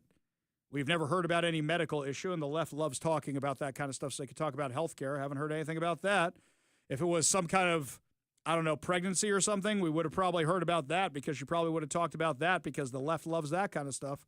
Was it she was going to fail all her finals? For somebody who everything was given to her in life, that's my bet. I don't think it's a behavioral thing. This looks like a woman who's never gotten in trouble before in her life, and that's a good thing. But this doesn't seem like a behavioral thing. This seems to be like somebody who's dumb and probably only gone to Oxford because of who her parents are. Probably one of those. Have you seen any interview with Katie Wilson, who you thought was a good interview? A single one? None of them are. None of them. Not a single one. How about news? Exactly. Dr. Evil understands. So there's your latest updates. If there's a specific race you want us to look into, because it's hard to track them all, if there's a specific race you want results on, like our friends at Snohomish reached out to us and said, hey, Ari, can you look into these? I know yesterday a lot of people were talking about Clyde Hill. That one's still pretty close. You give us a call or a text at 206-421-5757. That's 206-421-5757. Meanwhile, in New York, they're already seeing the results of Mamdani. According to the New York Post, hundreds of thousands of New Yorkers are prepared to bolt from the Big Apple if socialist candidate Zoran Mamdani wins Tuesday's mayoral race. This is from right beforehand. Around 765,000 people out of the 8.4 million residents who call New York City home are preparing to leave, with about 9% of New Yorkers sharing they would definitely leave the city if Mamdani is elected. Now, he already was, and this survey was conducted by JL Partners. This is actual polling data. About 25% of New Yorkers, that's 2.12 million, said they would consider packing up and leaving. Well, housing's about to get a lot cheaper because there'll be less people who actually want the housing. I guess Zoran Mamdani's plan is actually working. Among high earners, 7% of those making over $250,000 a year said they would definitely leave. Poll results highlighted widespread unease about the 34-year-old assemblyman taking over at City Hall, warning that a mass departure could have severe economic consequences nationwide because it's literally the capital of capitalism here in America. I think we have a quote here somewhere. Do we have some audio from Bain? Yeah. Oh, I'm sorry. I meant Mamdani. Right. I'm sorry. That's who I meant. Yes. Here's Mamdani giving an address today about his plans for the city. We take Gotham from the corrupt,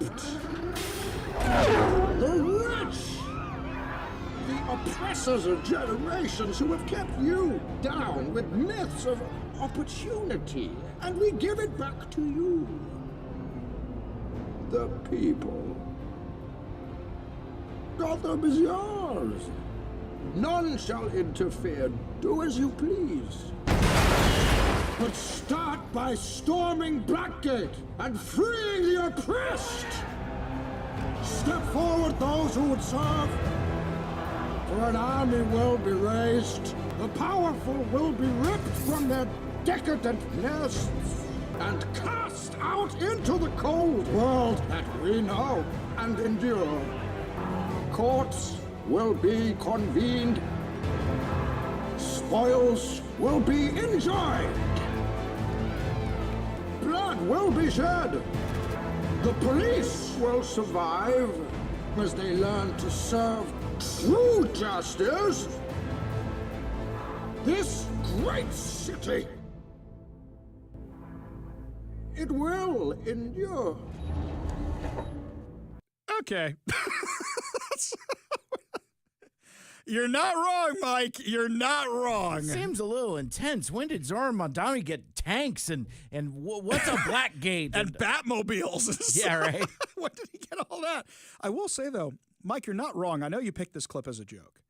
But when he gave that socialist speech right after he won the election, and you even have Van Jones from CNN who goes, what happened to that really nice guy on TikTok? What happened to him? I mean, do you remember the quotes this guy was saying yesterday? Let's start with this. The sun may have set over our city this evening, but as Eugene Debs once said, I can see the dawn of a better day for humanity. For as long as we can remember, the working people of New York have been... Yeah, okay, I'm just going to... enough of that. He's quoting the guy who ran to be the socialist nominee of the President of the United States 5 times. That's who he's quoting, and everybody's cheering it. Mind you, I bet you most of those people have no idea who he is. And if they do know who he is, that's even scarier. Because that's the DSA people in the room, the Democratic Socialists of America. He also said this. After all, the conventional wisdom would tell you that I am far from the perfect candidate.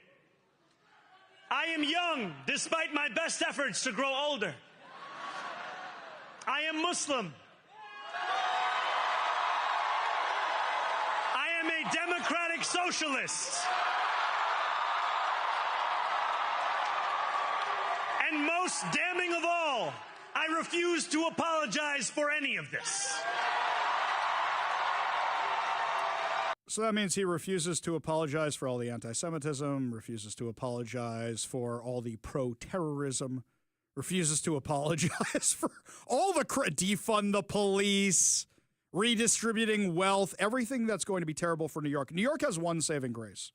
It's the New York City Council, State Assembly, the City Assembly, the State Assembly, and the governor. Well, Kathy Hochul's going to do whatever this guy wants. She endorsed him, and she just wants to get reelected.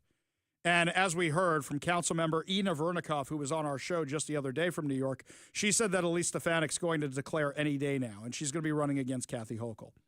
And I got to tell you, Mamdani's going to be the best advertising for Elise Stefanik. It really is. Because as he fails and fails and fails, or can't enact his policies, and as people flee, people are going to say, we want Elise Stefanik. What, you're going to pick Kathy Hochul instead? The left doesn't even like her. She's probably going to be challenged by somebody on the far left.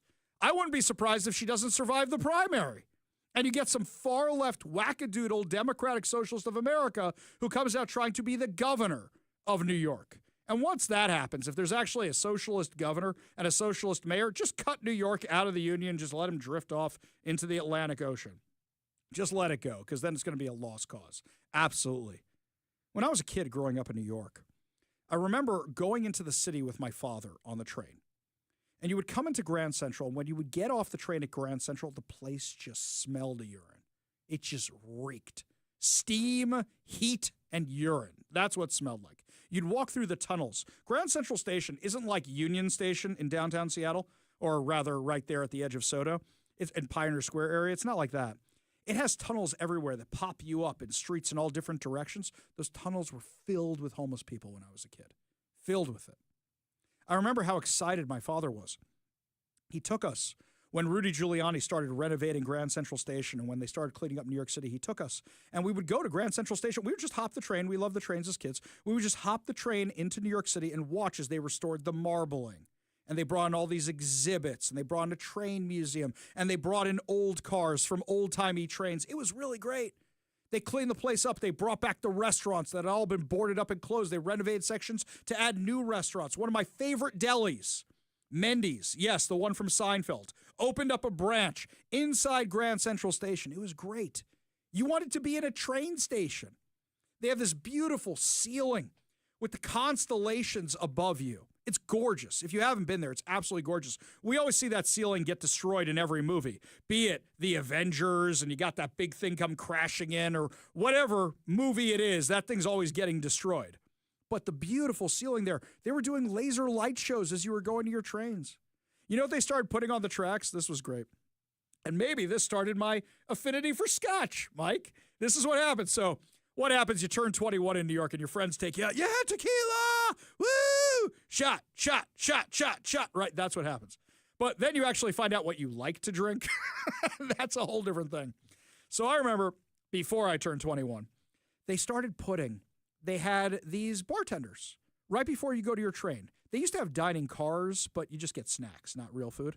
But they used to have bartenders. And the bartenders would they'd serve scotch, they'd serve soda, they serve chips. They had a whole bunch of stuff. And it's nice to get a snack at the end of the day. I don't care that's overpriced. You just feel a little bit more luxurious when a guy with a bow tie is serving you something on a train platform. A guy in a white shirt, black pants, bow tie, and he's got all his little mixing stuff there. That's when I really like my scotch. Have a little scotch and a bag of Fritos on the way home. It was awesome. For people who think I hate mass transit, you don't know the true story of Ari Hoffman. I was a strap hanger for years, taking the subways, taking the buses, taking the trains, and I loved it once it was safe. I loved it once it was comfortable. I loved it once I knew I wasn't going to get chivved by a homeless person or have to deal with any of that. And now, Zoran Mamdani wants to make transit free. One, who's paying for it? Who are you taxing? Because nothing's free. But two, what happened here in Seattle when we did free transportation, which it is right now? Mike, the other night when I went to the Kamala Harris thing, I did just what we did when we went to the Seahawks thing, just walked right on. Because nobody's checking for anything, nobody's paying for any of this kind of stuff. There's no turnstiles. Just walked right on. And you know what's crazy to me about the downtown stations? It'd be so easy to put turnstiles because all of those things require you going down into the subway, below the earth. Turnstiles are an easy thing, and they don't have any of that. None of that here. So what happened during COVID? I would argue it happened before COVID. Our mass transit here turned into rolling homeless encampments. And that's what they want for New York. That's what they want New York to become. That is his big vision. What happened when Bane in The Dark Knight Rises turned Gotham over to the people? What happened when he did that? A whole bunch of lunatics are running the streets. What happened in Seattle when they turned Capitol Hill to the people? It was a war zone for 4 weeks. It was an absolute war zone in there. And then it eventually deteriorated into a glorified homeless encampment with guns. You really want to do this to the greatest city in the country? Some of you have argued, well, at least now that's going to happen. Everybody will get a lesson in how bad this is. I'm not sure that's what's going to happen. They'll just say the right's being reactionary. Oh, he's not that bad. And judging what I saw from those people at Kamala Harris's speech the other night who were all cheering when they heard Zoran Mamdani got elected, you think these people are going to turn on this guy? It's an obsession with him. An absolute obsession with him. Listen to it again. This is what happened on election night. You have a Virginia Attorney General, Jay Jones. And as of just a few moments ago, New York City has a new mayor.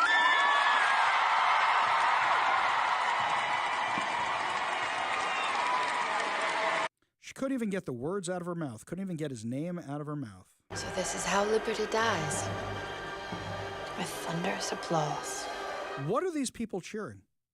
We had a caller yesterday who disagreed with me. We had a caller to the show. And when I challenged this caller on what exactly do you think is going to get better under Katie Wilson, the socialist mayor, they couldn't actually name anything. Couldn't actually name anything that's going to get better. First of all, I don't think anything's going to get better under Harold or Katie Wilson. I'm an equal opportunity. Both these people suck. But what are you excited about? That socialism one? You think that's going to pay off your bills magically? You think that's going to pay off your credit card debt? You think that's going to pay off your student debt? Are you crazy? It's only going to make things worse, especially when your employer announces, we're out of here. I love New York. I love New York. I love to vacation there. I'm glad I don't live there anymore. But it's going to be really, really sad to see this happen. It's going to be really, really sad if this is the momentum going into 2026. I agree with our previous caller who said the Trump administration needs to say to blue states, here's the cost of these other states, here's the cost of you guys, because you guys are jacking up the gas prices, because you guys are taxing everything that moves. I think that is a great marketing strategy. I'm actually going to email the Trump administration with this tonight when we're off air, because I think it is a brilliant strategy.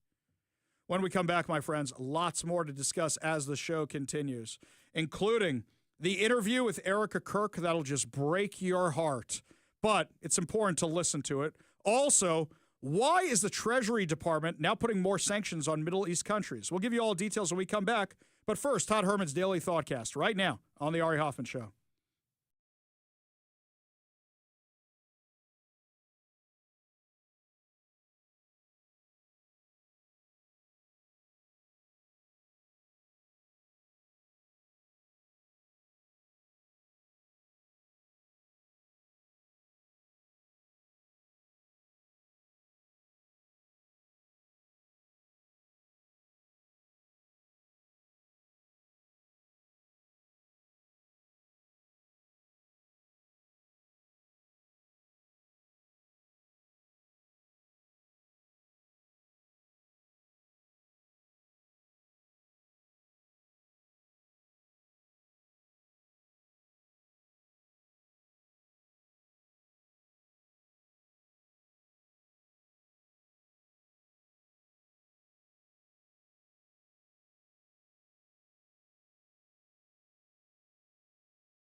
Welcome back to the Ari Hoffman Show. And if you want to walk this way with us, join KVI at the Auburn Veterans Day Parade this Saturday. As one of the largest Veteran Day parades in the country, the proud tradition is going to honor our nation's veterans and active military with over 150 units, marching bands, military vehicles, and more along Main Street. And if you're walking with us, you literally get to walk with us. Look for Phil and Zach in the morning ride, along with Big Mike in the parade, and our sister stations 101.5 Hank FM and Northwest News Radio, and hang out at the KVI booth after the parade. Find out more information at KVI.com. Well, point of order. You can't actually walk with us in the parade. I was using the music. You went too far. You went too far, You can't Fred. walk in the parade. Yeah, you can watch us walk in the parade. If you want to be really committed, you can walk in the crowd and weave your way through people alongside the parade. There you go. And go, I'm walking in the parade with you. Yeah, and then you can find yourself at the end of the parade route at the intersection of Main Street and A Street, where the KVI booth is going to be, along with our sister stations, Northwest News Radio and 101.5 Hank FM, Seattle's Real Country. That's where, like, all of the food vendors are going to be permitted, I'm sure, Yes, as of well course. as all the other cool activities and stuff. It's always fun. It's one of my favorite events of the year, and we're always grateful to be invited to salute our veterans, and it's going to be a great day. I will say is that this is the event I get the most FOMO out of that I can't go to because it's always on a Saturday, and because I keep Sabbath, I can't go. I do like that the promotions department, Mike, they came up with their own idea, separately from us. We used to joke we need a cardboard stand out of me just standing there, and actually they came up to me with that idea, and I said, make sure I'm holding a phone with the app on it that says download the KVI app, which you should do right now, and then you get a chance to possibly win tickets to join us to go see an advanced screening of The Running Man starring Glenn Powell. We're going on November 10th at Pacific Place. That's 4 days before the movie is released in theaters on November 14th. So make sure you download the KVI app. That way, while you're walking in the parade, while you're watching us walk in the parade. Not playing that song ever again? No. While you're watching us, it got in my head, man. Watching us walk in the parade, you can be listening to KVI. By the way, I wonder if Bob Ferguson's going to show up, because that KVI listener who saw him at that July 4th parade when he was running for office and goes, hey, look, it's Turd Ferguson. I wish I had that audio. I don't know what I did with it. It was such good stuff. Meanwhile, I got some breaking news for you right now. Talk Radio 570 KVI. Breaking news on the Ari Hoffman Show. I'm getting this from NBC News. A 19-year-old man from the Seattle area has been arrested in the Michigan terror plot. The 8th such arrest in connection with a terrorist attack planned for Halloween. Syed Ali Murreh. Is he Presbyterian? Well, that sounds Presbyterian to me. I think he's Presbyterian. Of Kenton, Washington, was arrested Wednesday by the FBI. Officials say he was in communication with 7 other alleged ISIS supporters who have been arrested in the case. It's a whole bunch of Presbyterians. Co-conspirator Khan Jimenez Guzel and, well, basically the other names are exact. Ali, Mohammed, were each charged with 1 count of conspiracy to provide material support to designated foreign terrorist organizations, in this case ISIS, and 1 count of attempting to provide material support to a designated foreign terrorist organization, according to a complaint out of the U.S. District Court for the District of New Jersey. 5 individuals have been arrested in connection with the alleged plot and effort to join ISIS in the Detroit area. Muhammad Ali, not that one, Mayed Muhammad, Ayed Nassour, and 2 juveniles they have not named yet. 2 others, Jimenez Guzel and Milo Sidarat, have been arrested in New Jersey. According to the FBI's complaint, Murreh and Jimenez Guzel were going to travel November 16th and 17th to Turkey. But once the arrest of the other suspects in Michigan went public, both accelerated their travel plans, and they were planning on going sooner than that. They got them at the food court in Newark Airport. The food court. I love how every time they release a little bit more on this, a few more details, just a bit here and the other. Prosecutor said on a call, Jimenez Guzel allegedly said, the feds are going to be looking for us in a week, maybe, so we are leaving today or tomorrow. We're leaving immediately. We have a ticket. We got one today. We are all leaving soon. 5 of us are in the article, and the feds, they're going to be looking for us soon. If we don't leave, we're cooked. Okay. Hang on. I'm reading between the lines a little bit. Mike, you remember we did the report on Friday when the story broke, and it said that Kash Patel had mentioned this a little too early. Now I think I know. This is all speculation. I think I know what they were upset about. When they saw their names in the paper, these guys said, we got to get out of here. When they heard there was a Halloween terror plot, they knew they had been targeted even when their names weren't out there. So by announcing it, you actually, I wonder if they got all of them. What if some of these guys already fled the country? Yeah, we could be equal opportunity. We could bash our side too. If they blew the whistle on something that anybody shouldn't have known about yet. Morell allegedly told the FBI he had planned to travel to Syria for the purposes of joining ISIS as a fighter. Morell was previously the subject of a counterterrorism probe in 2023 when he was a minor. In that case, he allegedly discussed conducting attacks on behalf of ISIS with an individual in Canada. Wait a second. Mike, what year are we in? We're in 2025. And you had this guy discussing terrorism plans in 2023, and he was still out on the streets? Why didn't you charge him with attempting to join ISIS then? Mind-boggling. Oh, wait, in 2024, they did it again. In 2024, he did it again, and you guys don't go, oh, maybe this is going to be a threat? Insane. Absolutely insane. Trump administration is also now cracking down on Hezbollah. So for those of you who haven't been following, Hezbollah is trying to make it look like they're tough again. Hezbollah, after Operation Grim Beeper, none of them have the balls to fight anymore. Sorry, I had to do that one. So what's the Treasury Department is sanctioning Hezbollah operatives who are exploiting Lebanon's cash economy. What they're doing is basically funneling money from Iran to fund missiles and other things that they're launching at Israel. Israel's going in and taking care of business. Why is the Trump administration getting involved in this? Because if Hezbollah does what it does and nobody does anything to Hezbollah, Gaza, Hamas, they're going to be emboldened and they're going to start this all over again and bye-bye peace deal. So they're trying to nip this in the bud right away and saying terror doesn't pay. We're not negotiating with terrorists. We are freezing your assets so you cannot fund terrorism anymore. When we come back, my friends, lots more to discuss. Erica Kirk was interviewed on Fox News last night about all the conspiracy theories surrounding her husband's death. We're going to have that intense and heartbreaking audio for you when we come back. You're listening to The Ari Hoffman Show on Talk Radio 570 KVI.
Welcome back to the Ari Hoffman Show. Over on the text line, some of you are asking about the 5th Legislative District. That's Chad Magandaz. He's unfortunately going to lose by about 10 points there. Just want to make sure I got you the election updates you wanted. Erica Kirk Erica Kirk from Turning Point USA was on Fox News last night talking about her husband's assassination. Something that's been going on the internet, people like Candace Owens have completely lost their minds. Candace Owens went from blaming, hang on, I want to make sure I got the order right. For Charlie Kirk's assassination, she blamed the Jews, she blamed Republicans, she blamed Trump, and now she's blaming Turning Point USA. So she was asked about the conspiracy theories surrounding her husband's death. Here's what she said.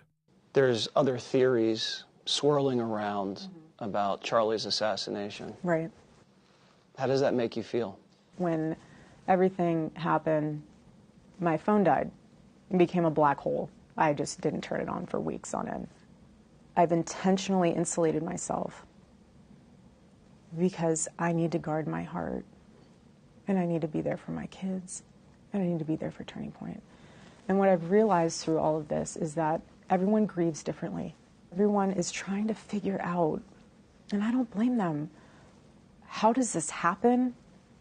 How does somebody become so radicalized where they can justify this in their own head? We just lost one of the greatest voices of our generation. Why? How? What's behind it? Like, everyone's trying to process this. And I respect that.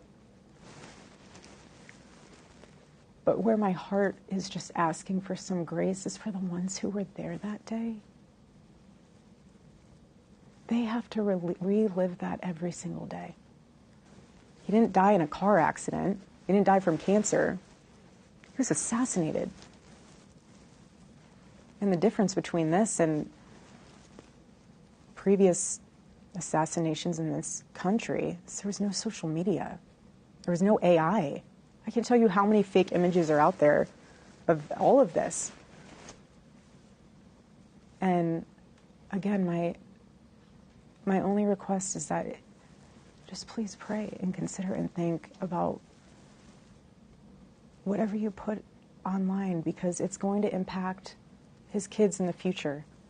I don't want my kids to go on the internet one day when they're older and see things that it's just, we're all trying to process this in their own way, and I appreciate that.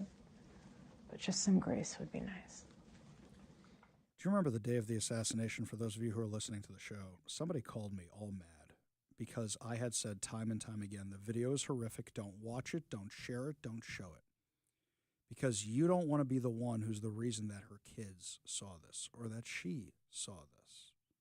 You don't want to be that person. And somebody called me yelling and screaming at me, you're trying to censor us. You're trying to... No. I said it for the exact reason she just said. But here's something else with these conspiracy theorists who are out there. It seems like all these conspiracy theorists want is just Charlie Kirk's audience. They're trying to be the one who gives you the inside scoop. You know the thing about Charlie Kirk? There was only one Charlie Kirk. And that's because Charlie did it because he believed in the mission. People out there right now trying to be Charlie Kirk, they shouldn't be Charlie Kirk. They should be themselves. You know, take our friend Cam Higbee for a minute. Cam Higbee is going to college campuses and he's having the discussions. He's not trying to open a youth organization. He's just trying to fill a little void and having conversations and trying to continue having those conversations in Charlie's memory. He's not trying to be Charlie Kirk. There's other influencers who are trying to do a TV show or trying to do a podcast or trying to do a radio show who are trying to be Charlie Kirk. You can't be Charlie Kirk. You can only be the best version of you. So stop trying that and stop trying to take his audience with these crazy conspiracy theories. It's insane. The woman lost her husband barely 2 months ago. 2 months ago. And she has to deal with you guys rambling because you know what happens. Every time that one of these conspiracy theories comes out there, her staff's got to come to her, the ones who saw Charlie Kirk get assassinated, and say, do you want to respond? Do you want to deal with this? Do you want to issue a statement? I think Turning Point USA has been doing the smartest thing with just, nope, we are not acknowledging any of this. I saw a video, I think it was a day or two after the assassination, and I didn't realize this is how things worked with Turning Point USA, was that the president of the chapter of the club on a college campus would usually be the one who gets to hold the microphone for all the Looney Tunes asking questions. That was an honor given to the person who's leading the chapter. And I saw an interview with the kid who was holding the microphone. He goes, I thought it was going to be the greatest day of my life. I get to hold the microphone for Charlie Kirk, and it turned into the worst day of my life, and I can't get the images out of my head because I saw it happen right in front of me. The kid who came up there to challenge Charlie Kirk, saw that blood flying. He came up there to challenge him, and he was crushed by that. He has to relive that every single day for the rest of his life. I hope the two of them are getting therapy. I'm very, very serious. I hope they are. People, you don't see them sharing that video as much anymore. And that's why I really didn't want anybody sharing the video. That's why I never shared the video. This family doesn't have enough problems. They don't have enough going on. These kids are never going to see their father again. You're very protective of your children's privacy. Yes. As Charlie's profile grew, were you concerned? We live in a day and age where the internet feels so entitled to everything. Why are you doing this? Why are you doing that? You know, explain this, explain that. And we live in a world where children don't even have a childhood anymore. You know, why are you posting a photo of your kids so that you can get $50 off a stroller? Like, that does not make sense to me. Crazy. If you can't afford a stroller, buy one you can afford. Like, that makes sense to me. But to use your child or a photo of you standing in the bathroom embracing them specifically, and you have 500 copies of that same pose so you can get it right for social media, is bizarre to me. And it was to Charlie too. And our babies are not for anyone else's viewing other than ours in our family. And why would I want AI images of my children out there? Why would I want... And yeah, we get kidnapping threats. We always have. We get death threats. We always have. You're just smart about it. Protect what you love. Protect who you love. That's why you barely see pictures of my kids online. If my kids say, hey, Dad, I want to be in a picture, or I want you to take a picture of me or something, I'll do it. But, you know, that's why I've kind of shielded my kids from a lot of this kind of stuff. I mean, some of them came running for it. My son, Jonah's like, I want to be on the radio show, and I want to do segments, and I want to be here, and I want to do all this. My daughter loves it. My other son, he doesn't really want any of this. He doesn't want to do that. I totally get it. From the amount of death threats I get, I totally get it. I can only imagine how many Charlie Kirk gets, exponentially more, and look how that turned out. I can only imagine this woman's life. But I don't want to leave you on this totally morbid note before we go into the good news. So this woman, even with everything she went through, a little bit of inspiration for everybody. You wanted to see Charlie immediately and came up. Take us through that. When we walked into that room, he had this smirk on his face. That smirk to me is that look of, you thought you could stop what I've built. You thought that you could end this vision, this movement, this revival. You thought you could do that by murdering me.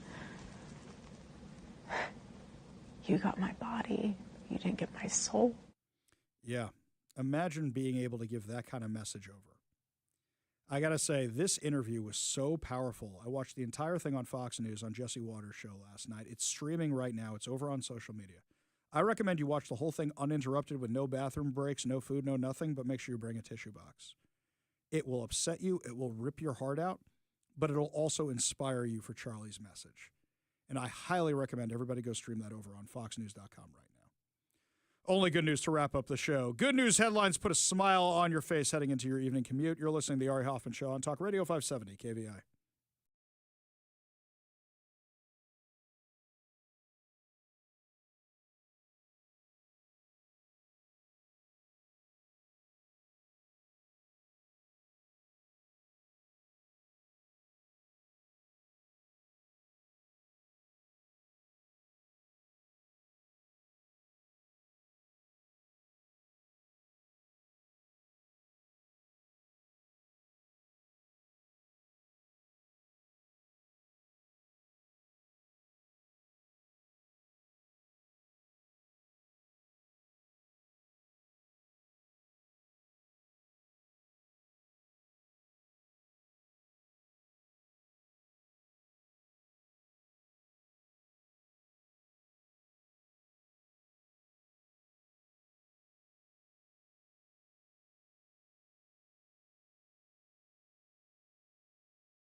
Only good news to wrap up another amazing episode of the Ari Hoffman Show right here on Talk Radio 570 KVI. And we start with good news out of Hollywood, my friends. Apparently they're making or in pre-production of planning Gremlins 3. Chris Columbus, who wrote the original, is going to be returning. Steven Spielberg, who produced the original, is going to be returning. However, no word yet on Zach Galligan. No word yet on Phoebe Cates. And I assume Gizmo will be back. I assume the Mogwai. I assume he'll be back, right? I assume Spike or some other version of him will be back. Gizmo. I assume they'll all be back. Now, of course, we get into the debate a little early this year. We had this debate the other day. Is Gremlins a Christmas movie? Now, going by the formula we have here on the Ari Hoffman Show, it's does the movie happen without Christmas? If Christmas is essential to the plot, it's a Christmas movie. Now, Mike has said many times there's plenty of Christmas movies that get completely chucked out the window by this logic just because Ari's trying to save Die Hard, right? But that is how I go with this. Yep. It's a Wonderful Life, not a Christmas movie. Not a Christmas movie. Gone. Completely gone. White Christmas, not a Christmas movie, according to our logic. Exactly. But Gremlins, the first Gremlins, definitely a Christmas movie. Second one. He's a Christmas gift. Yeah. Gizmo is literally the dad bought him from the guy let me back up. The dad bought him from the son of the old man, or the grandson of the old man, to give at to the curio Billy. shop. Yes, exactly, right. And then you weren't ready, right? you one day might be ready, right? That's how we know it. Exactly. Yeah. It's like if it was not Christmas, he would not have found his way into the curio shop and would not have bought little Gizmo for Christmas. Exactly, and traded it for a smokeless ashtray. Right, exactly. Wow, the things that are rattling around in my head. Get it all out of there. So, will Phoebe Cates be returning? Has she been in anything? I haven't heard that name in a long time. Outside of my dreams, I don't know. I don't know. Maybe not. I don't think she looks the same. It's just not. There you go. All right. There's so many different horn sounds here. Shout out to Austin from the Northwest Auto Show, which you can listen to every Saturday morning from 6 to 9 a.m. Gave you all the good stuff there. Meanwhile, in other news, first Star Trek Lego, officially certified by Lego, has been revealed. The Enterprise D from Star Trek The Next Generation. That's right, it looks incredible, by the way. Got over 3,600 pieces. Personally, I think it should have been 1,701 pieces, but probably wouldn't have been as cool. It also includes minifigures of the entire crew. Well, not all 1,002 of them that are on that ship, but, the 7 command crew and Wesley and Guinan. They're all part of this little fun. In fact, Mike, I don't know if you noticed this, the props they each have. So Data has his cat as a little prop there. And Riker has a trombone as his little prop there. Oh, that's cute. I love it. Picard, I can't tell if that's a glass for wine. It should be a wine bottle. Give him a flute. Give Picard a little flute. Worf looks like he's got a pad, not a bat left. Okay, they've all got little tchotchkes or whatever it is they have with them. This thing looks incredible. In fact, the saucer section even detaches. Mike showed me that. It detaches from the rest of it. It looks great. I have put in my calendar that on Black Friday at midnight, I want to buy this thing because if you are one of the first people to buy this thing, you also get a shuttlecraft that comes with this guy. That's right, a little shuttlecraft model. I'm excited. I love the Lego stuff, so I will actually be trying to buy this for my kids, Totally for my children. That is why I am buying the $400 plus tax Lego set. It's not on sale yet, but it will be on Black Friday. So that's over at Lego's website. It looks great. Sometimes you see these Lego sets and you're like, nah. It looks like they made special pieces for this thing. It really looks incredible. It reminds me of a model I had as a kid, which I don't even remember what happened to that sucker, but that was pretty awesome. So this is all nostalgia for me. 100% nostalgia. Yeah, I'm not going to share this on social media. I don't want any of you taking my little shuttlecraft. I want to get the shuttlecraft. I shouldn't even be mentioning this story on air right now. Now I just told a whole bunch of you about it, and now I have to compete with you people so I can get my little Enterprise. It's fine. We love our audience. We share with you. And if one of you gets the shuttlecraft and I don't get the shuttlecraft, I'll get over it. That's going to do it for us today, my friends, but fear not, we'll be back tomorrow with more insane stories, more exciting guests, and, of course, more chances to download the app and win movie tickets. You've been listening to The Ari Hoffman Show on Talk Radio 570 KVI.